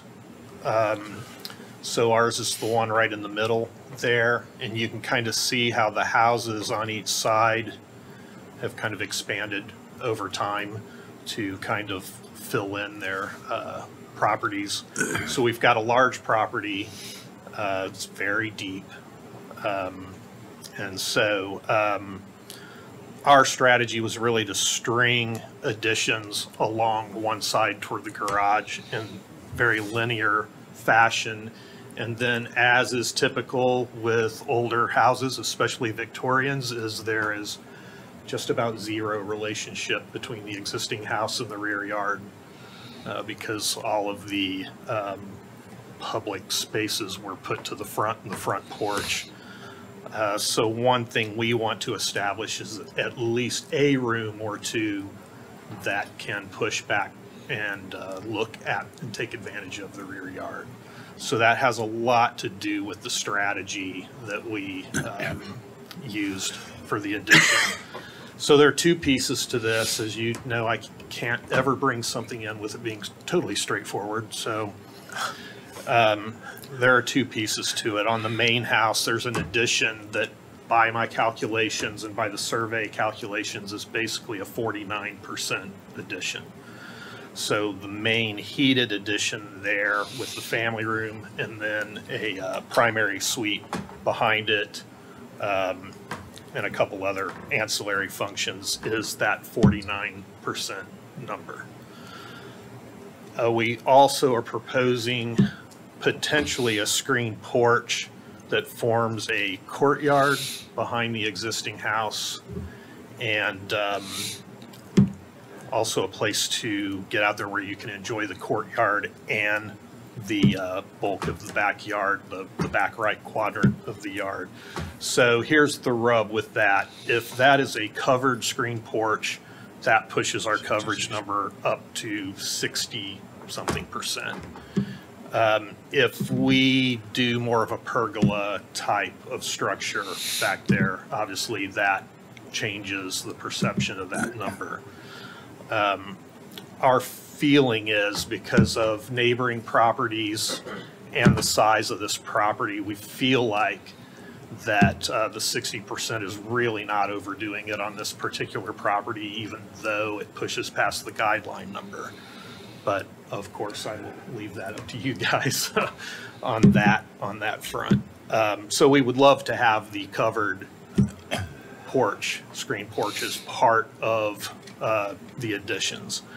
So at the same time, part two of this then is that we would like to add on to the accessory structure. So the existing accessory structure is a single car garage, a laundry facility, and there's kind of a room, kitchen type room on the back.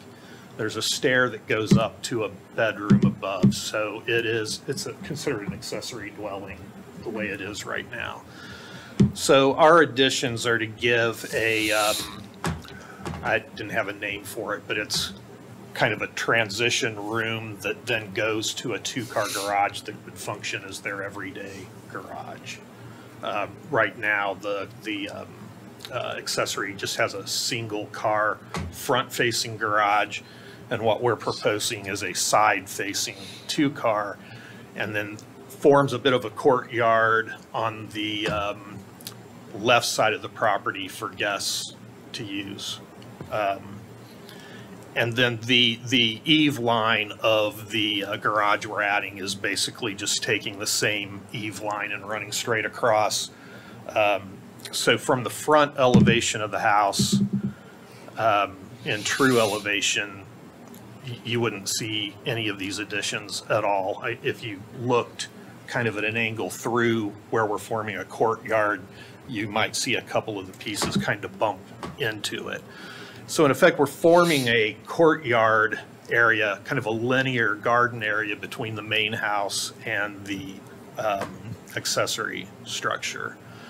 They have kind of that feel now between the existing garage, and it's got a little bit of a kind of a New Orleans feel to it. It's really interesting, and it can be very, very nice. So that's basically what we're proposing.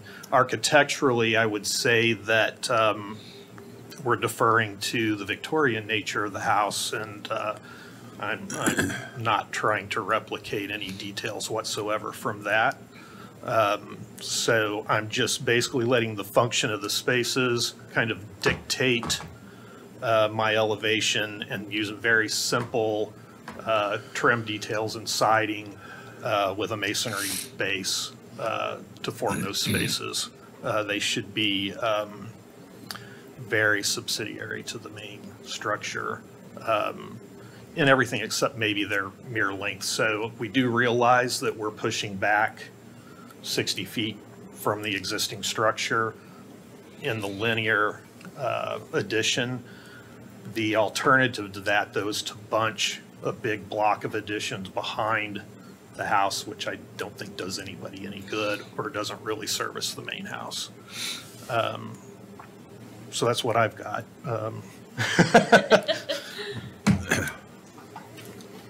Staff. So kind of similar to the addition we discussed earlier, it is a Victorian house with a frame house with lap siding. And Kevin did a great job kind of giving the overall scope of what their intentions are. As a couple kind of quick follow-ups, just so I kind of get a better idea of what other questions I have for other city staff. So is there a new driveway on the left side of the? There would be. Okay, to access that one in the back? Correct. So right now, there's kind of an outdoor landscaped area to the left of the house that would obviously be moved to allow a driveway to run by the left side of the house and get back to the garage. We basically, from the addition of the garage, the new garage, have about 30 to 31 feet to the property line. So if we leave the 5-foot landscape buffer on that side, we should still have 25 feet of turnaround space, which should be adequate back there. And also point out too that because of the size of the property, we're nowhere close to our coverage limits on this as well. I don't have the exact number for you, but I know Joey, what else? We're not close. Do you have anything else? Yes. Okay. So the overall placement behind the home is in keeping with the guidelines. I do, or I would prefer, let me see if I can find that picture, that kind of the best one. Oh, there we go. With the submittal, I think it's really important to kind of differentiate what is the historic footprint versus the additions. So if you could even just kind of highlight or sketch out what you are considering the historic footprint and provide any sort of, evidence with construction time or Sanborn maps or any sort of that, that thing, so we can have an idea of what the historic footprint is versus the total footprint with all the various additions that we discussed earlier, as well as just in looking at the overall design, making sure that it is within the 35% of the lot coverage.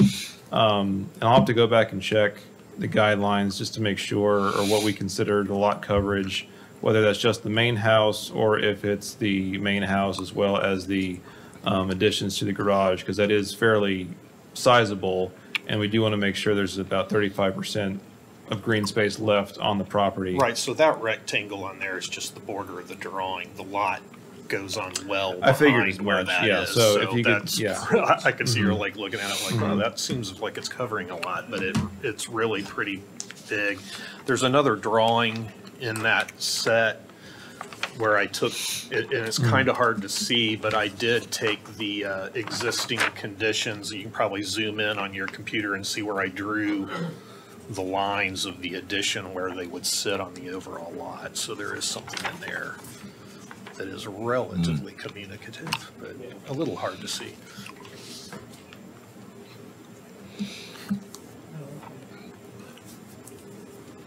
So just give you an idea, this long extension of the black line, that's the overall rear addition to the home. This block here is the new two-car garage, and then there'd be a hyphen between the existing accessory structure and then this new accessory structure. So then there would be a new driveway going to the left of the existing accessory structure to access the two-car garage at the back. That's correct. Okay.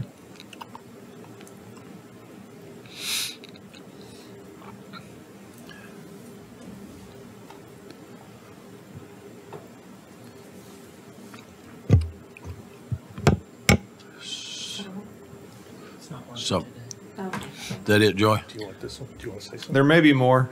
Okay, well, you Chime in as can the discussion continues. So. Let me just ask this question for Kevin. On page 16, where you roughed in a drawing and it shows that accessory and the new. Yep.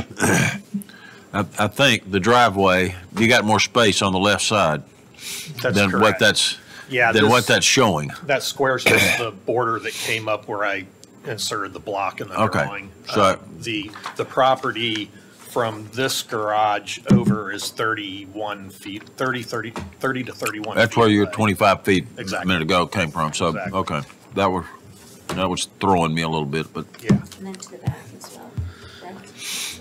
Oh, yeah, there's a ton of room behind the garage. So back to the drive. So I think, if I'm not mistaken, Mr. Rose lives next door.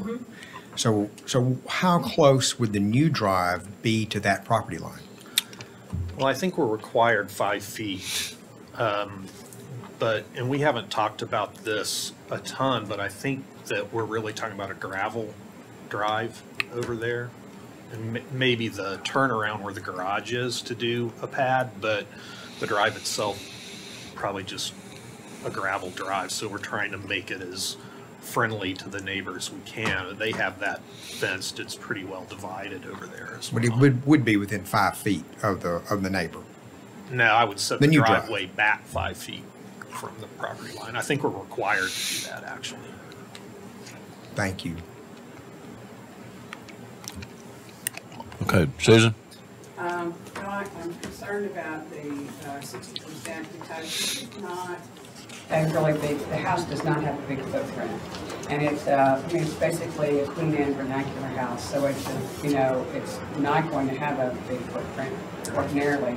The thing in the floor plan, the way that the additions line up at the back, and I think, you could probably make the case where you can't see it because it's at the back of the house, but it just gives the appearance of having the house so much larger because of the way that those are arranged from that view. And it's just, it's a little troubling for me, but I think that I would definitely, not support the 60%. So just for your information. Thank you. Okay. Can I say something about that just briefly? Or Yeah. So we have tried to, kind of something Tyler was talking about earlier, create the offsets along that line on the back so it's not just a straight shot back there. So we have tried to alleviate that distance, but we're also trying to use that length to our advantage of forming those spaces, those courtyards on the way. So that would be my thought there, but I understand. Josh? Yeah, I mean, wow, it's really pretty. I think because the accessory structure is becoming so long next to this, I'm gonna call it a pork chop house, or it's not a flag lot, it's a flag house kind of, you know? That all feels a lot more massive to me. It's almost like, I know they're not connected, but they feel like they're gonna be, it's gonna feel like one living unit. That courtyard's almost like an internal courtyard, which is super cool. Like, I think it could be beautiful, but to Susan's point, I think that all that makes me just feel a little bit nervous because about the percentage, if you're trying to go over, because it's not just the house, then you've got, and I know that's not part of the house, the accessory structure is not, but it all kind of reads, at least from these vantage points, that way. That's my kind of gut reaction to it. But it's really attractive. Brian. And none of that was on the microphone, so sorry. That's okay. I could echo what they're saying. There is something about it that's a little sprawling. You know, it sprawls back, and I think it could be maybe thought about differently. I'm with Susan. I wouldn't support more than 50% on this one either. It just seems like it doesn't do the right justice or service to the historic structure to try to make it into something that it really wasn't intended to be. So I just encourage rethinking, just taking the more time to think about exactly what works with the house and what works with your lifestyle. Can I? Sure. Sorry. Just for what it's worth, our son is in partnership in the house, and he is getting married, and it will be their family home. So we're trying to get the, lots of kids. No, whatever. But the extra bedrooms, couple extra bedrooms, and the lot. Just to ask you to remember, the lot is just really huge, which was really what it's not going to feel overbearing on a lot, in my opinion. So, but thank you. Lisa? I would concur with what my fellow commissioners have said so eloquently. Kathy? I would like to see too, and I'm very comfortable with courtyards and shotguns coming from New Orleans, so I really like the feel of that little space. But with that too is some of this kicking in and out and meandering and creating other little accessory fountain vestibules to maybe the courtyard. But it does meander a lot, and I'm looking at the overall height of it too. Are you doing a full 2-story on the addition? No, the addition is all 1 story, and even the accessory addition is really just the garage with the typical roof pitch. Okay. So there'd be attic space over it, that Okay. one story and a half at the Okay. most. Well, good. Well, maybe it can step down a tad to differentiate a little bit. It just seems very massive that the line continues all along. And then that follows too in plan with how you've tapered it back to the back as well. And I actually do step down into those additions. I didn't mention that, but from the main Okay. house, I actually dropped down 3 steps and then another 2 steps. So the floor actually is dropping back with the grade. Okay. I'm trying to find the elevation on that. Oh, I see. I guess, yeah. And I guess when you come back before us too, I know you've done some really beautiful sketching and all, but you'll tighten them up. Oh yeah, these are And pre-lit. I don't think we can hear you. oh, I'm sorry. No, I always appreciate your sketching on it, because it's just let the mind ramble. But if there's any way it could, when I'm looking at one of the elevations, it just seems such a big block. and I'm hoping that it wouldn't read like that from the front elevation mainly. And then when you talk about the hyphen room, is that a covered and air-conditioned space? It is, and it's a single-story space as well in between. We kind of picture it as having glass all along one wall to get into a garden terrace area there. Mr. Chair, just one more observation looking at the Sanborn map for that area. Where the current garage is appears on the Sanborn map. Now, of course, this one was from 1928, but it goes back further. They'd been pasted in. But it had a one-story structure in that location. So what may have happened is a previous owner created a two-story structure out of it. But that'd be interesting to see once you get into the construction, to see if the original bones of that building is still there. I'd be surprised it's got the 70s or 80s written all over it when you start looking at the finishes and the framing and stuff. So I think it's relatively recent. Well, it's obviously been reworked a lot if it is. Yeah. So we'll just keep that in mind. Okay. Anything else?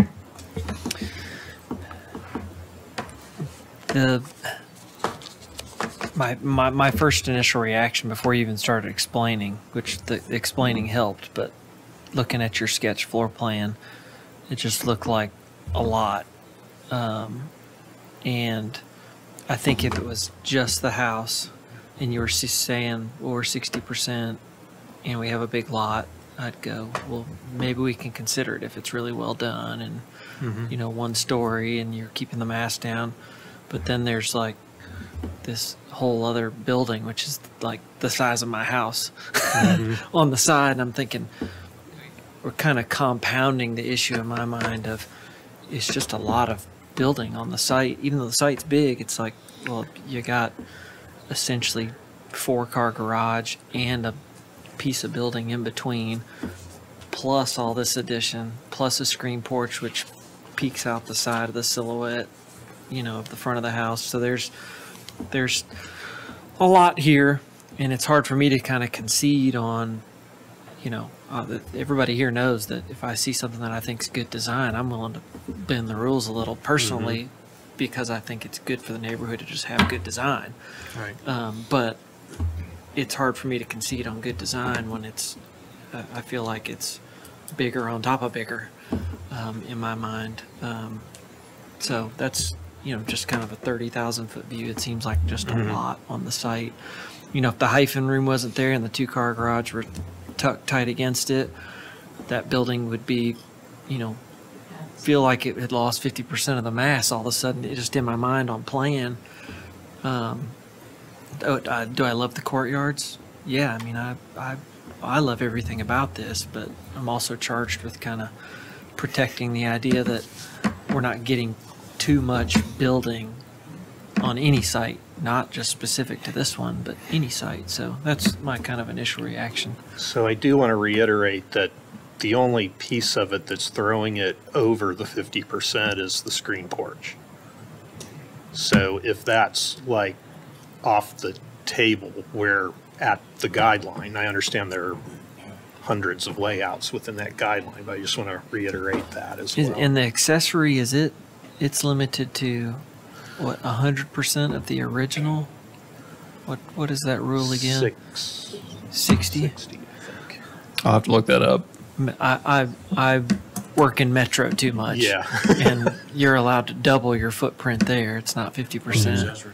No, on the main house, and the accessory is 700 square feet. Period. I believe I have the number. Okay. Let me. And I don't necessarily know that I have to know the numbers. I just when you come it's back, 60. I had it written down. make It's sure 60%. that we get to see it. And I'd love to see on your where you've overlaid the survey and the footprint on that aerial to see those graphics just kind of boldened up and see kind of in blocks, like we think this is the historic house, this is an old addition, this is ours. Certainly. Just kind of blocked out in a way that, because that I want to see it on the whole site, and I can sort Yeah. of see it, but I think it'll be a little more telling. Totally at that agree. point. Okay, anything else? Mr. Chair, I did want to bring just one thing up just for the commission to consider and maybe perhaps give feedback. But if you looked on the screen, this dashed line right here is the existing rear elevation of what's there today. Would there be any more consideration, or how would the commission feel if, I know the applicants have kind of already worked on this with themselves, but would there be any more further consideration or thoughts about having an inset here and then extending back and then offset, kind of just reconfiguring the overall form of that kind of long portion of the addition to kind of give it more of that articulation and break up without having such a long plane?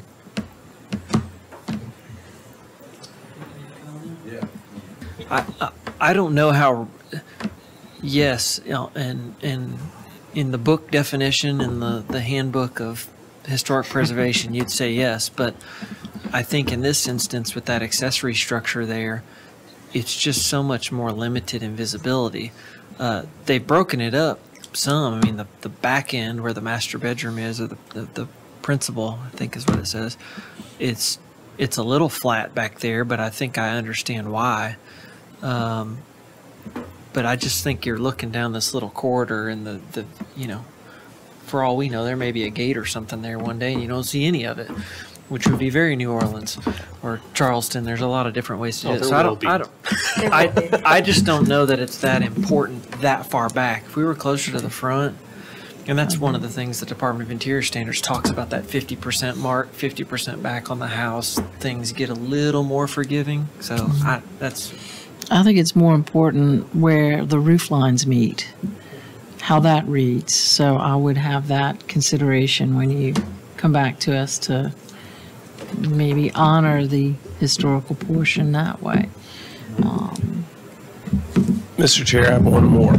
Kevin, I would just say, and I may be wrong because I'm using I don't know if it's, I'm not to scale. I know that much, but on your square footage on that original, you got 1691, and then the addition's only 917 square feet. Are you counting the upstairs as well? No, it's footprint, but it's got 2 covered porches on it that are quite a bit of square footage. Those aren't showing on your existing carriage house main level. Like where I'm looking at sheet, I don't know what sheet it is, but it's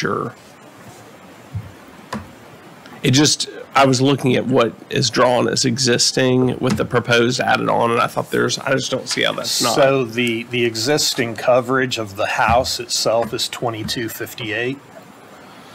Yeah, I'm looking at the carriage house, or at the carriage house. Oh, so the carriage house, the existing is 774.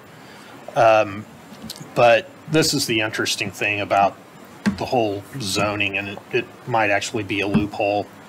But if I do the additions and I get a certain coverage then for the main house after the additions are put on, and I'm allowed 60% of that, that allows me to add 917 to the accessory. I'd show your math on all that and where you're getting that when you do it. I think that'd be helpful to understand. So the accessory structure right now is 700 and some square feet. The existing one covers 774 feet. And you're adding 917 Correct. feet. Okay. Correct. So, but it's a function of the main house after you've added on to the main house. And I know that sounds strange, but I think that the reason that's like that is that pretend there's no accessory on it and you add to the main house, and then somebody comes along and wants to add an accessory. The zoning, as I understand it, says you can do 60% of the main coverage of the house. Okay.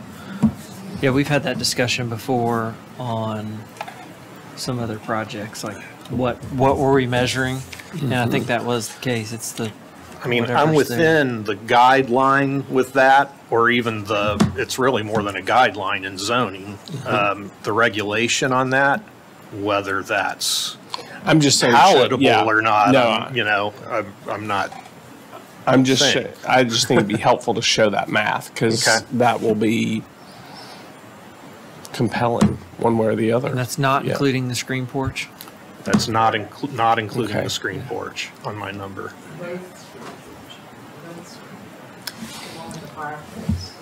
That's, I only have one screened area. The hyphen space is counted in that number in the accessory. Okay. All right. Anything else? Just one more thing. And Kevin, I know this isn't your first rodeo by any means. But just as a reminder, we'll need elevations of all the additions, all the sides. So I think because this is the existing accessory, the proposed garage, proposed hyphen. Once you take that away and you see that side of the long addition, I think that will really help showcase where the articulations and the roof lines are. Yeah. So just a reminder of that. Sure. Now I'm done. Okay, thank you. No, that's fine. All right. If nothing else, then, we thank y'all. Thank you all. Thank you. Thank you. Okay. Any other staff issue comments we need to talk about? All right. Move to adjourn. Move to adjourn, second. Brian seconded it. And we're done. All told.